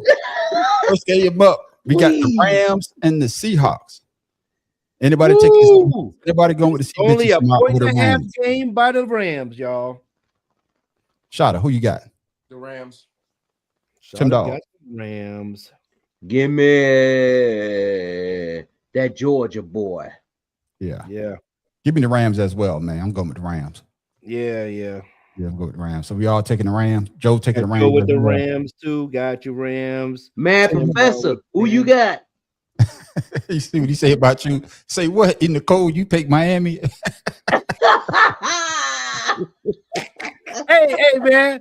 It was because I 40-plus-year-old Aaron Rodgers. I didn't think he was gonna get. And then they didn't want to tackle doggone Metcalf. They let Metcalf run free. Where the hell? That was a crazy play. That motherfucker. It's in Seattle. It's in Seattle, Larry.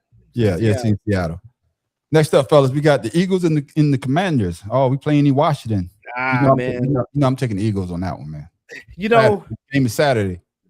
I'm just so I can stay in the game. I got to pick the damn Pigeons. I hate it, but I love my team. But hey, anybody taking the Commanders? Anybody taking the Commanders, man? I could understand that. That's just real reality, bro. Yeah. Hey, you learn. I mean, they're 7-point favorites. I mean, so you're learning now. He taking the Seahawks. He taking the Seahawks over the Rams. Okay, then. Oh shit! All right, Larry Gray. Yeah, he real. Man, Professor, you still there? No, he gonna text his in. He gonna text his in. Yeah. Right, so, Tim Dog, you taking the Eagles as well? Everybody picking the Eagles. Hell man. Yeah, man! All Come on. Now this Fly, gonna be pigeons fly. Now this is going to be the game of the week right here, man. Packers Bears. Love came up short last week, but Love is balling out. And my man Caleb, I don't give a damn what you say, Shawty. Caleb is coming into his own. He's actually playing great football. The defense is playing lights out. The offense is playing lights out. The special teams is playing lights out. So Shawty, is this the week you gonna take Caleb? Hell no, I'm taking Love. And for all y'all that's jumping on that Caleb bandwagon on that raggedy ass throw that he threw in the end zone, praying they're going to happen to get there when the receiver jumped in the air. He didn't plan that. That was a damn panic throw. So hell no, I'm not taking no damn black fingernail paint nag on non-Heisman Trophy winning punk. No, I'm not taking them. Wait, who you got, Tim Dog? God damn, man. You know what? I need to buy him a Caleb Williams bobblehead. Right. You know what? You know what they say, Shada. Sometimes it's better to be lucky than good. That's what he was lucky as hell. No Micah Parsons, no pressure on Caleb. I'm going with the Bears. Yeah, give me the Bears as well. Tim Dog, you going with the Bears? Yeah, give me the Bears as well. Without Micah Parsons, I understand everybody else got to step up, but Michael Parsons made a difference on the Packers defense. What was the spread on that? I'm going with Green Bay because Green Bay is at 60% chance of winning this game on the road to Chicago because they have a better all-around team even without Micah Parsons being out. So I don't spread on that. I'm staying with Love. What's the spread? What's the spread on that game? It's a 1.5. 1.5. Okay, yeah. Either way. So who? Either way. 1.5 for Green Bay. For Green Bay. Either way. And with the 1.5, they're supposed to win by 3.4 points, which put them at 59% outright winning the game. So I'm going with that. Man, Larry taking the Bears as well. Next up, fellas, we got the Chargers and the Cowboys. Wait. So I know Shada got Green Bay. Yeah. Dang, Skippy, I got Green Bay. DJ got Green Bay. Hey, look at that. Green Bay for my man Joe. too. Yeah. For Joe. Yeah. There it is. Next up, man, we got the Chargers and the Cowboys. Well, you already know I'm taking the Chargers. Never picked, you know. Yeah, yeah. Yeah, well, okay. well, be honest with you, this is only a 2.5 point game for Dallas at home. So yeah. Who you got there, Tim Dog? Damn. Chargers look good when they win, but the Cowgirls look bad in their loss. So give me the Chargers because they have CD and oh boy. So I'm gonna go with the girls. You mean you okay? All right. What about you? Go with the girls. Shada, who you got? You know I'm not picking no damn cowhoes. You know what I'm saying? I can't stand them. You picked them motherfuckers before. So don't act like you never picked them. Don't act like you never picked them. You picked them bitches before. Hey, out of necessity. It was cold that day. Okay. No, you was forced to because they was playing Oakland. It was cold that day. So Chargers have a 51% like chance to win. So yeah, it's an even game. Who you got? Farrell, you got who you got? Who you taking? You taking You Chargers? know I'm going with the Bolts. You know that. Yeah, I'm saying. All right, fellas. Next up, we got the Vikings. Against my team today, I'm not going to pick that team. Next up, fellas, we got the Vikings and the Giants. Is anybody picking the Giants? Anybody picking the Giants? Hold on a second.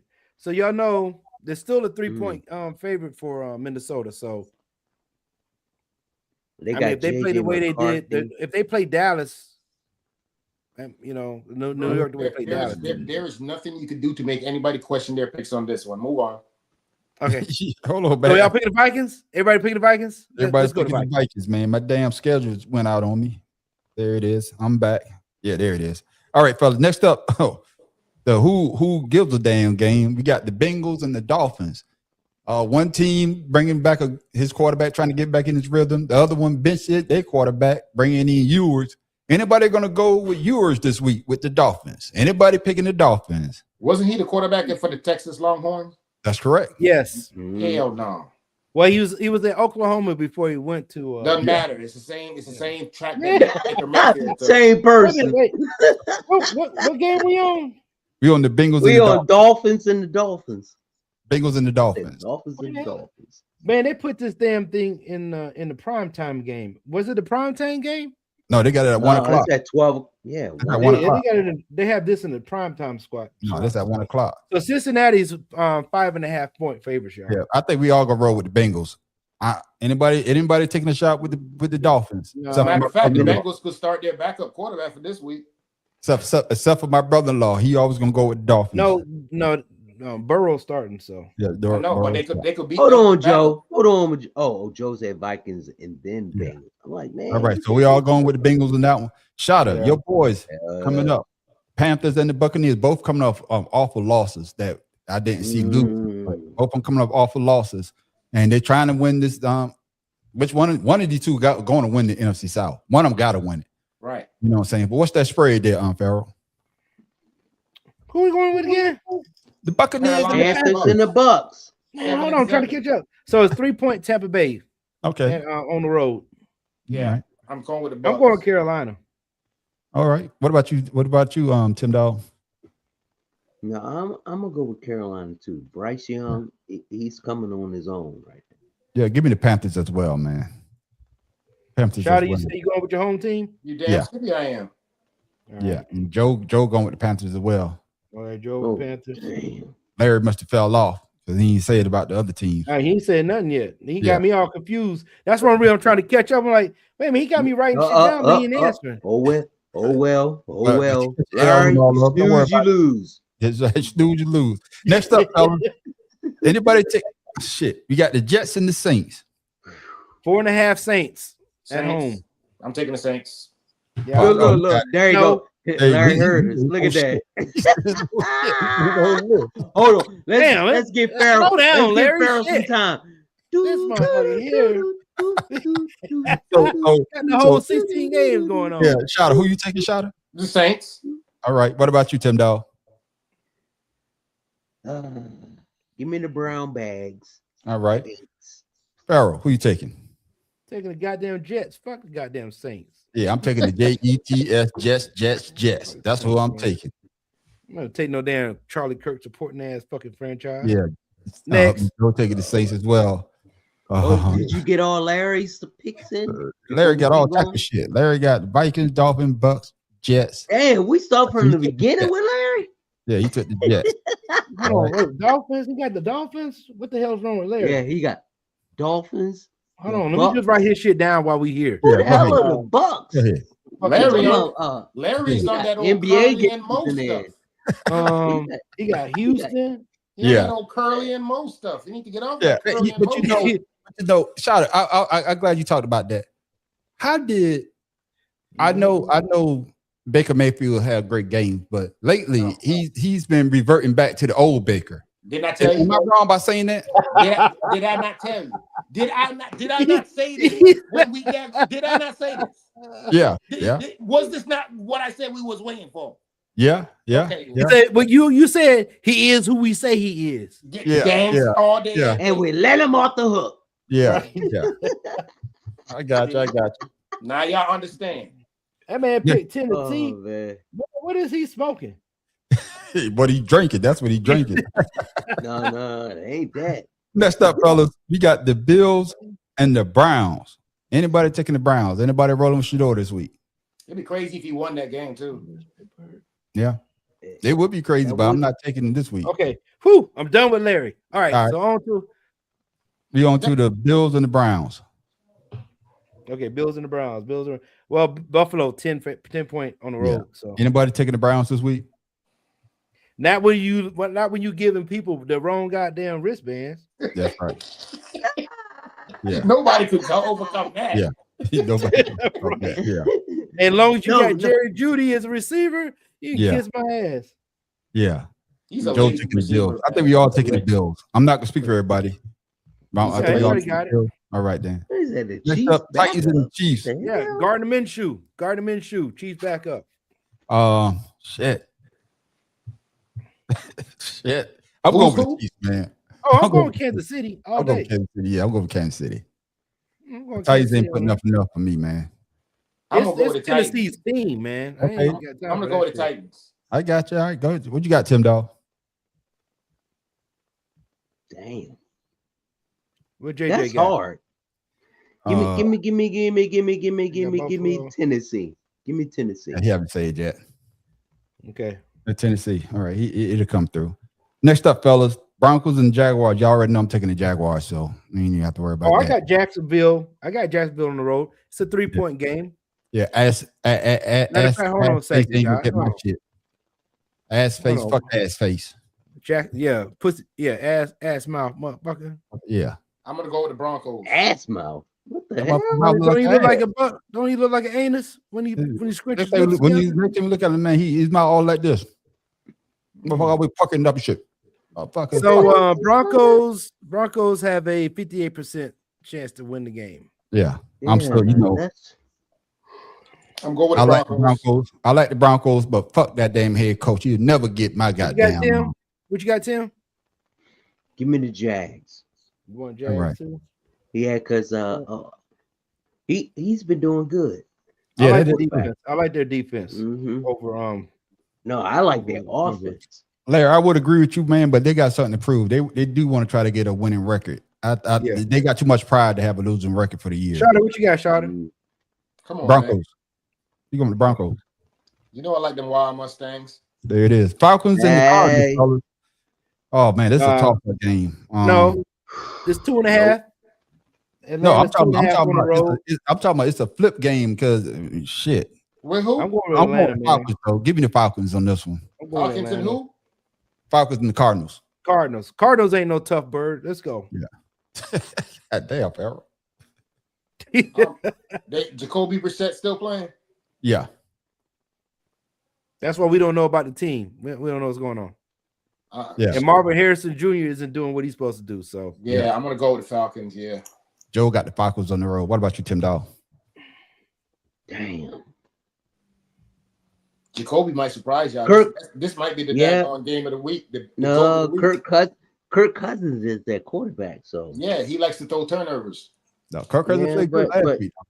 yeah, he's a proven quarterback. So I'm gonna go with Kirk Cousins. Yeah, you know, ask the Buccaneers. Mm. I'm gonna go with Kirk.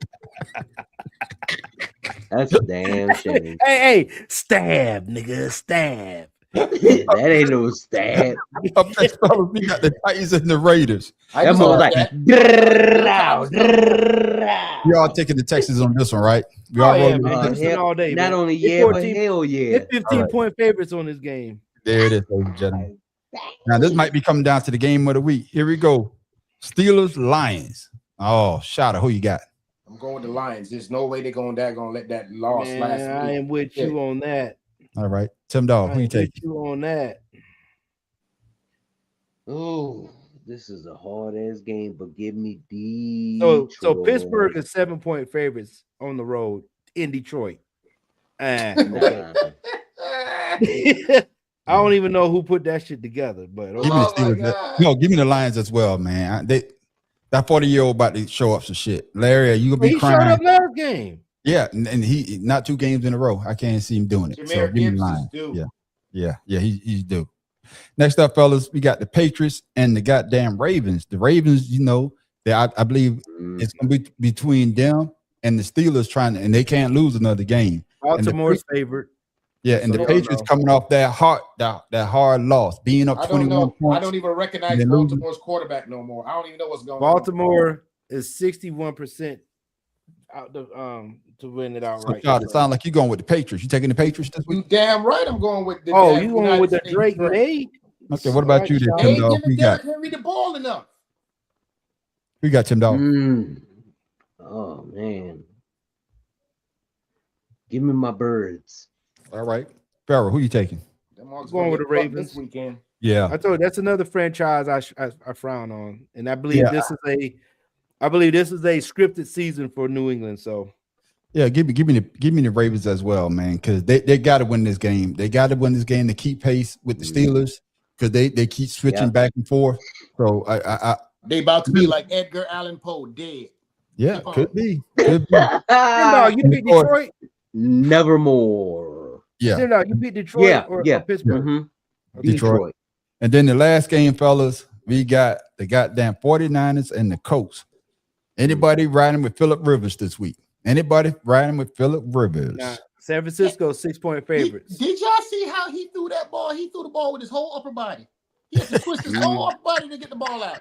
I was like, what in the hell? Hey, what did he do? He stepped back and went like this. Hey, so you know how we have. He looked like he pulled a muscle. So you know how we have throwing a javelin. Yeah. You know how we do 2-a-day Shotta? Yeah. He was doing 2 baths a day. Bro. 2 cold baths a day. Man, it was terrible when they threw that pass. I was like, so we all rolling with the 49ers. Hey, I bet $50 on a torn ACL this game.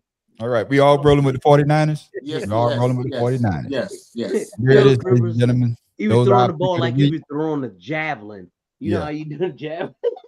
That's how you always been throwing. No, he's always throwing like that. But it looked real worse now that he old. But ladies when and ball gentlemen, come right here, it take 10 years to come out. There it is. But those are did he pick 49ers. He picked Tennessee or he picked Kansas City? He picked Tennessee. Okay. Yeah. All right, so we got everything. Yeah. Remember the Titans. That's it. And there it is, ladies and gentlemen. Those are our picks for this weekend. Let's pick them. Hey, hope I could come in first place again, but we will see. I'm making them play for first. Yeah, they made me pick against my team. God damn it. There it is, ladies and gentlemen. Now it's time, ladies and gentlemen, for my mean man, Shotta.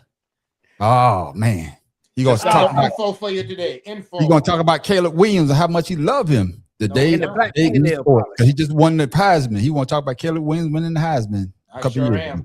All right, what you got, Shotta?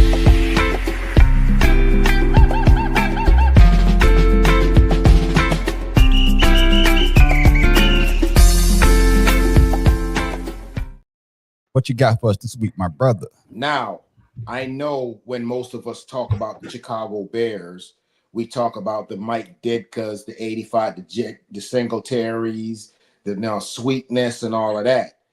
So it's been since 1985 since the Bears did anything worth talking about. And this daggone fingernail boy right here trying to do something. But in lieu of that, just to show y'all how much I do love football, this year, this day in 1933, The National Football League Championship first title game was held at Wrigley Field, Chicago.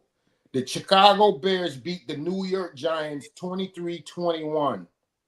Bronco Nagurski rule: forward pass is legal anywhere behind the line of scrimmage. That's when that pass behind the line of scrimmage became real scrutinized during football in the first game. So, yes, the Chicago Bears won more than one championship. They won the first one that was ever played, and then they won 85 one with the NFL. So, yes, just giving some credit to the Bears doing what they did this weekend. Shout out. I'm gonna tell you like they told me when I used to say the Eagles had a championship. Motherfucker said they ain't no Super Bowl. So I'm just telling you. I figured somebody would say that, so I'm like, Caleb Williams ain't no quarterback. I got you. Hey, just like the man on the street, Washington had two of them as well. Yeah. Oh, Lord. That was before they had black players. Yeah, but there it is, my main man Shotta with Today Esports.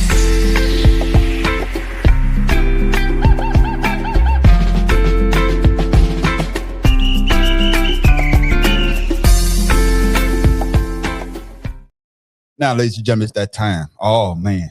We call it Weird Sports. This is where we try to bring you sports that you can do if you're not a true athlete. Oh, my goodness. We done gave you some great ones. We done gave you extreme ironing. We done gave you sperm racing. What else we gave you? Oh, worm charming. Worm charm. Yep. We gave you that one as well. We gave you toe wrestling. Hey, he give the Browns theirs then. Yeah. We gave you toe wrestling. We gave you Eero. Take it away. All you need is what? To be a professional?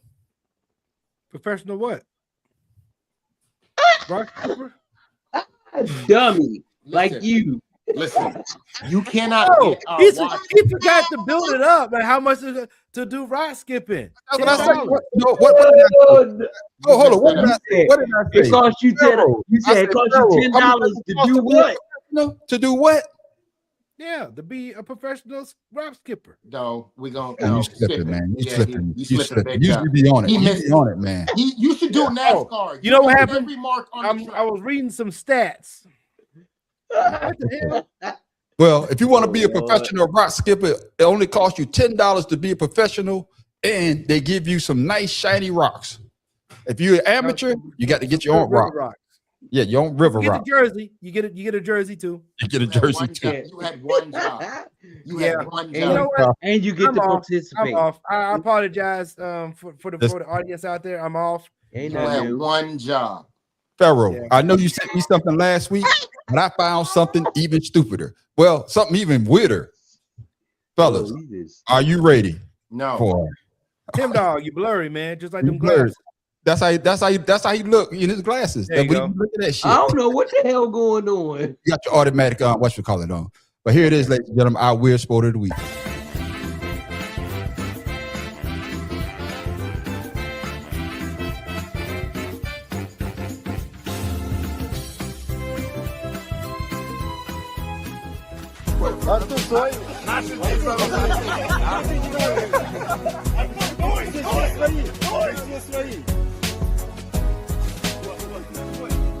Пока не дует. Мы вообще не нас устраивает все.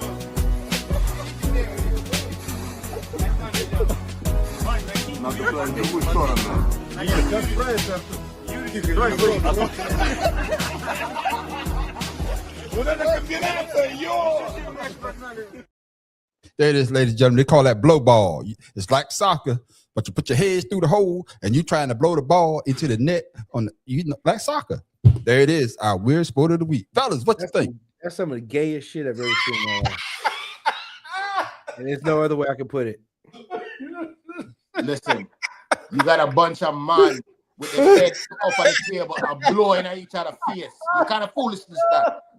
Yo, run them and blowing each other's face. Suppose somebody in the brush their teeth. Suppose somebody know what. Somebody have halitosis or something. You can't even put your hands up. You have to take it. You just have to take this man blowing this nasty breath in our face all day. No, sir. No. No, sir. Not doing that. And I just want to know something. Do they automatically change the game over to the game where you must be on like you really have to sign up to play this game. So your name is in a record. You know what I mean? For blowing balls. Their kids are ashamed of them. Under the table. Yeah, see? What was out there with got their sausage party blowing balls doing that? Tim Dog, I ain't heard you say nothing yet, man. He can't. He can't believe it. Oh, yeah. He can't believe it. And they were smiling. The dudes in the back were smiling, waiting on and the ball. having a conversation with each other. Yeah. Talk about blow it this way, blow it that way. You can't talk to another man like that. You can't do that. You can't tell another grown man talk about blow it my way. Blow it over here. Blow it over there. No, that don't go together.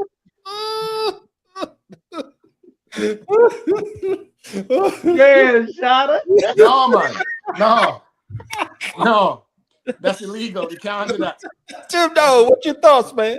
You can't do that. They turned foosball into no. blue Nobody ball. do that to the foosball game. And I don't know name so. Foosball never do that to nobody. Oh God! I just want to know how the the hell person you that found come that up with man on the this. street. The But person I that need you come to up with change your this. algorithm. I just want to know, how did you decide to come up with this? Who did you test it out on? Right. Well, how do you know the weight of the ball? Who did you present this to? Like, Hey, I need to know the rules. if you smoke cigarettes, you can't play this game. No, man. Oh, No, goodness. sir. Oh, fellas, y'all stupid, man. But that's our weird sport of the week. I will They make call sure it I blow eat a ball. big onion before That should going be, there. that's not a weird sport. That should be illegal. Two men are blowing each other face. Red card. Nigga. I don't even know. How do you even figure the teams? They all had the same little purple neck shit. Like, they don't even know the teams. And they all were white. They all had the same color hair. One have to brush their Like, teeth what's with the crest, team? and one have to How brush old them are teeth with tag on something else. That's how But you ladies and gentlemen, that is our weird sport of the week. Like I say, if you're not a true athlete, we try to find sports for you to get out there and do. Yo, you gonna get us beat up, yo. You gonna get us beat up on the street. That's what you gonna do. Don't you have to have good lungs to play that game? Because No, that's you're talking about the athletes, right? lungs. Don't what we talking about this far. One can't blow another man. We talk about blowing. What do you keep asking questions for? Like, you have to have good lungs as an athlete. You can't blow in another man's face. Hey, them holes were close too. No, man. No, man. Hey, them holes was close. You No, could man. at least have like a pool table size, but they had a table. What if somebody panic? What if somebody had bad breath? What if somebody panic and go to blow it and then hit them Adam's apple and kill themselves on the table? What am I gonna do? Shout to say, man, you can't blow with another man's face. No, sir, you can't I do that. agree with you that. No, But man. that's our weird sport of the week, man. Like I said, we try to bring you sports that nobody else. If you're not a true athlete, Joe said, you're not crescent there to do close-up. things like that. That's our weird sports. Ladies and gentlemen, if you got a weird sport, if you see one, send it That's to a the shame. send it to the man on the street so we can put it out there as well. It's a shame. It's a shame. Two men are blowing each other face. A shame. There it is, ladies and gentlemen. Shada still mad about that. But now, ladies and gentlemen, it's that time for my main man, Pharaoh King, trivia question of the week.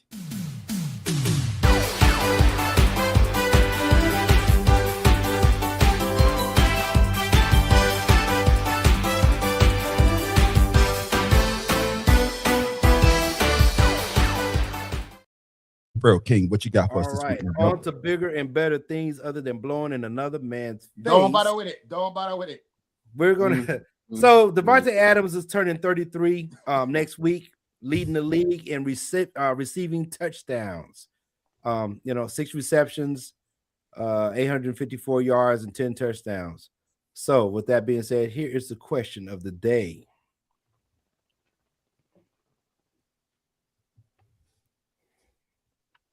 Jerry Rice.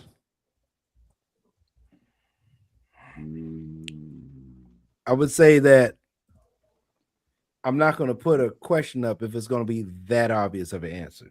I'm just going to take Marvin Harrison. Steve Largent.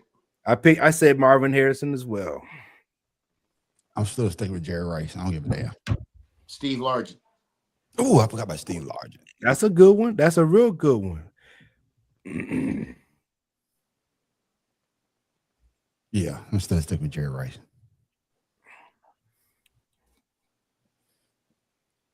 What's the answer there, Pharaoh? Wait, I'm waiting for Joe. Oh, Joe, what you got, Joe? Waiting for Joe. Well, he's still sleeping. Say it ain't so, Joe. He said it ain't so. Come on, Joe. Julio Jones. Joe. Nah, Julio Jones. I'm gonna tell you now, he wasn't even on the list, brother. Julio Jones. Who it is there, Pharaoh? Julio Jones. It might be Steve Largent. Chris Carter. Chris fucking Carter. God All damn. he do is catch touchdowns. Dang. That's right. Marvin Harrison was on the list, and Jerry Rice was on the list. Yeah, but Chris Carter, and that's Randy Moss. Randy Moss came in what 98. I was going to say. I think that's Randy Moss rookie year 98, 99. I think that's Randy Moss rookie year right there. Yeah, that's right. Yeah, that's a good one there, Farrell. I like that one, man. Shit. Yeah. Oh, and for those to correct the record for all those people that's out there listening to these pundits talk about Phillip Rivers, oldest, that, and the other, and he the oldest quarterback to do all of this stuff.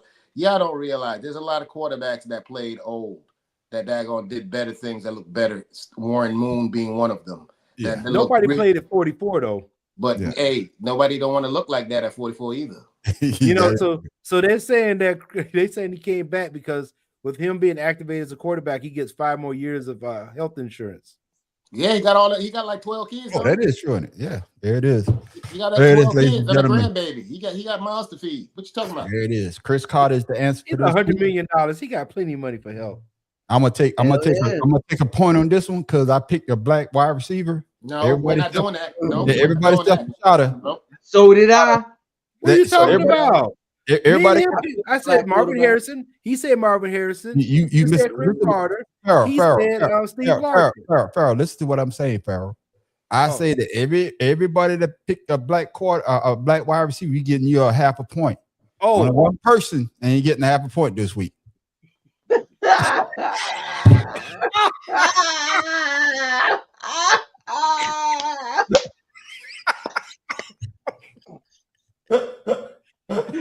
Damn, Shada. I did say Warren Moon too, didn't I? Well, you get a slash of, you get a point percentage of a point. No. I said receiving touchdowns. I didn't say throwing touchdowns. You get 0 points, brother. Hey, I don't give a damn. I'm still a 76ers fan. But there it is, ladies and gentlemen. Before we go, though, we always like to give you something to think about to carry you through your week. But main man, Tim Dog, what you got for the people before we go, my brother?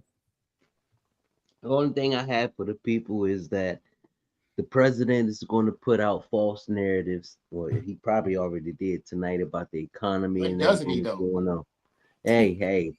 But the thing is, he knows that his time and his days are numbered. And the Republicans know too, because they dropping like flies and not re-electing or choosing not to be re-elected. And it's just a sign of the times. And most people who are like this president, they just this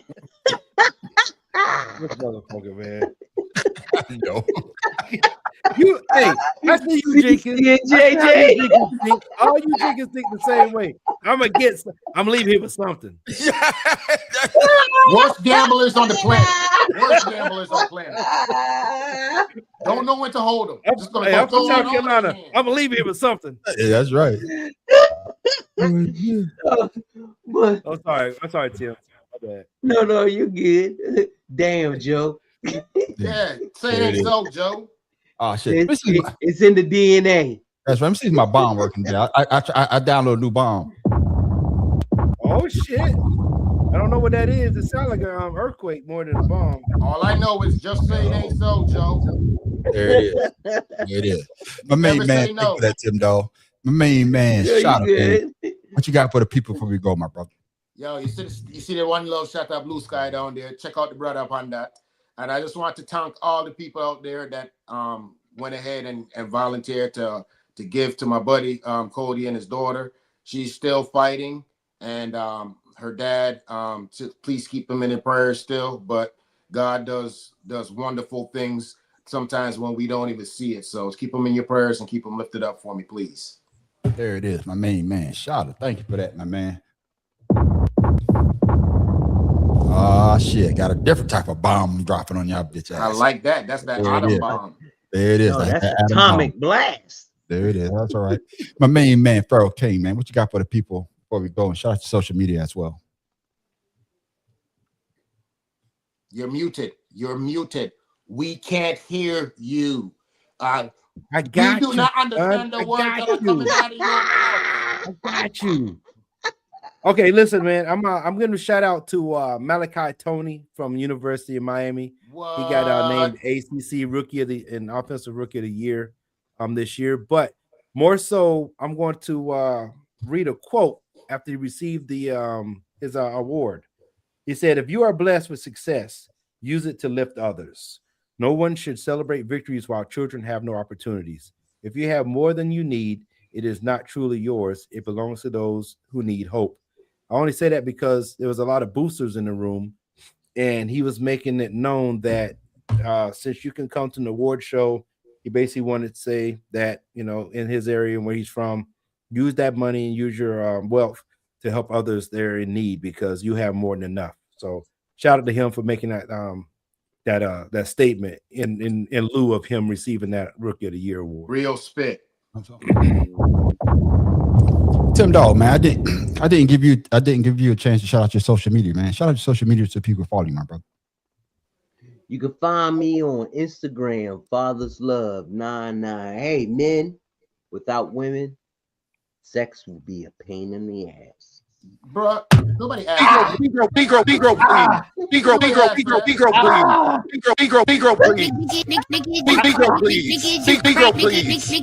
Negro, please. Crazy. You fucking crazy, man. You keep on that. You like that? You should be medicated. Of What the fuck wrong with you? As for me, ladies and gentlemen, I don't have anything. I just want to say congratulations to the South Carolina. Congratulations to the South Carolina State Bulldogs winning the HBCU championship last weekend. You know what I'm saying? Doing big things. Yeah, congratulations to them. You can find me at the Man on the Street Show on YouTube. Hey, I'll be dropping videos like hotcakes. Make sure you check them out, hit subscribe, and also comment. Like hotcakes. You can also find me at Creative Canvas Expression. That's my AI channel. All I do is tell her AI what I want to do. Does it? Now I put the art out. Very simple. Also, check us out every Friday night at 8 o'clock for 2 cigars and a blunt. But you want to stick around for our after show called Ashed Out. That's when everybody gets the chance to talk about what they want to talk about. Usually we go straight. We will make a right turn. But like my main man, Tim Dog, say, if we make that left, we're going to drive that bitch right off the goddamn cliff. But then you want to come back next Wednesday. Yeah, we be on next Wednesday. Or the Betting and Sex Sports Podcast. As you can tell, we talk about sports, and we do that very, very well. And with that, ladies and gentlemen, I am the man on the street. This is Pharaoh King. What does a horny frog say? Rabbit. Tim Dog from Be More Careful.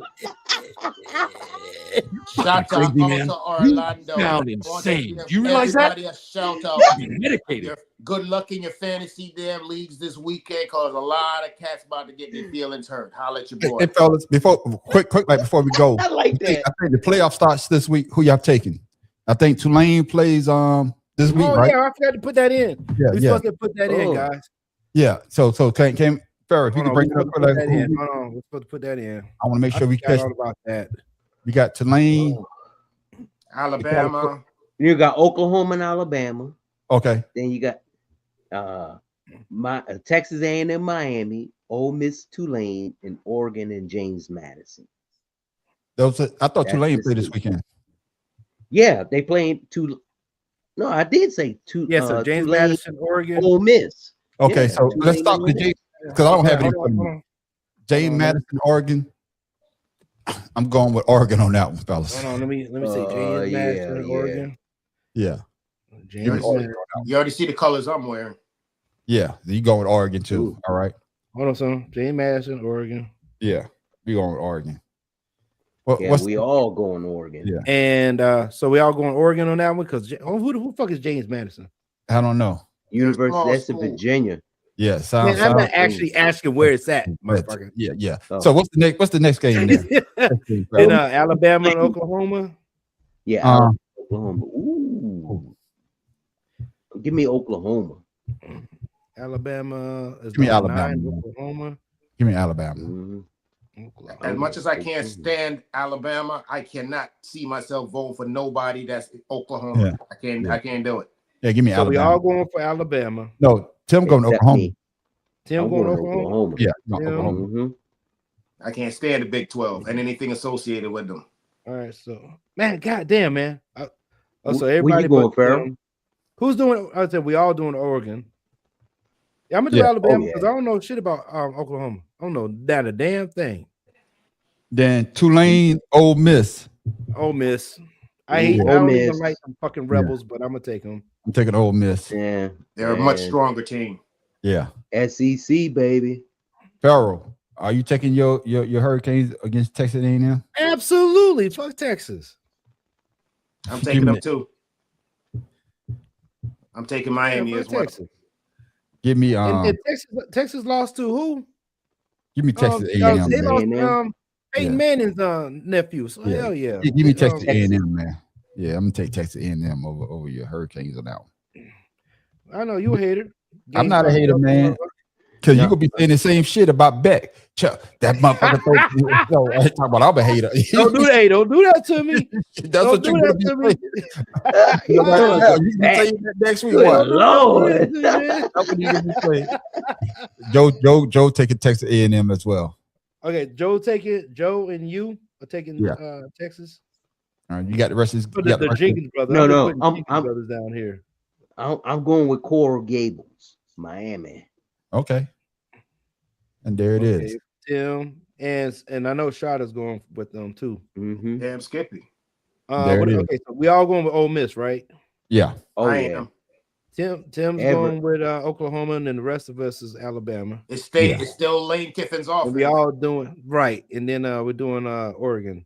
There it So is. what about Joe? Joe's got Texas A&M, Ole Miss, Oklahoma. In He got Oklahoma. and Oregon. Okay, so he got In Oklahoma Oregon. too. Yeah. Okay.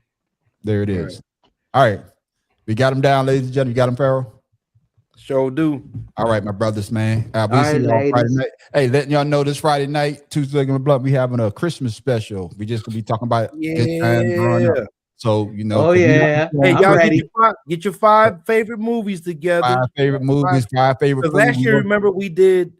Yeah. Did we where we was like, are these Christmas movies? No. This Yeah. year, Yeah, we're we gonna do our did favorite Christmas movies. That's right. So we having a But we Christmas didn't do show. 5. Make sure y'all check us out. So fellas, with that, we are out. Holla.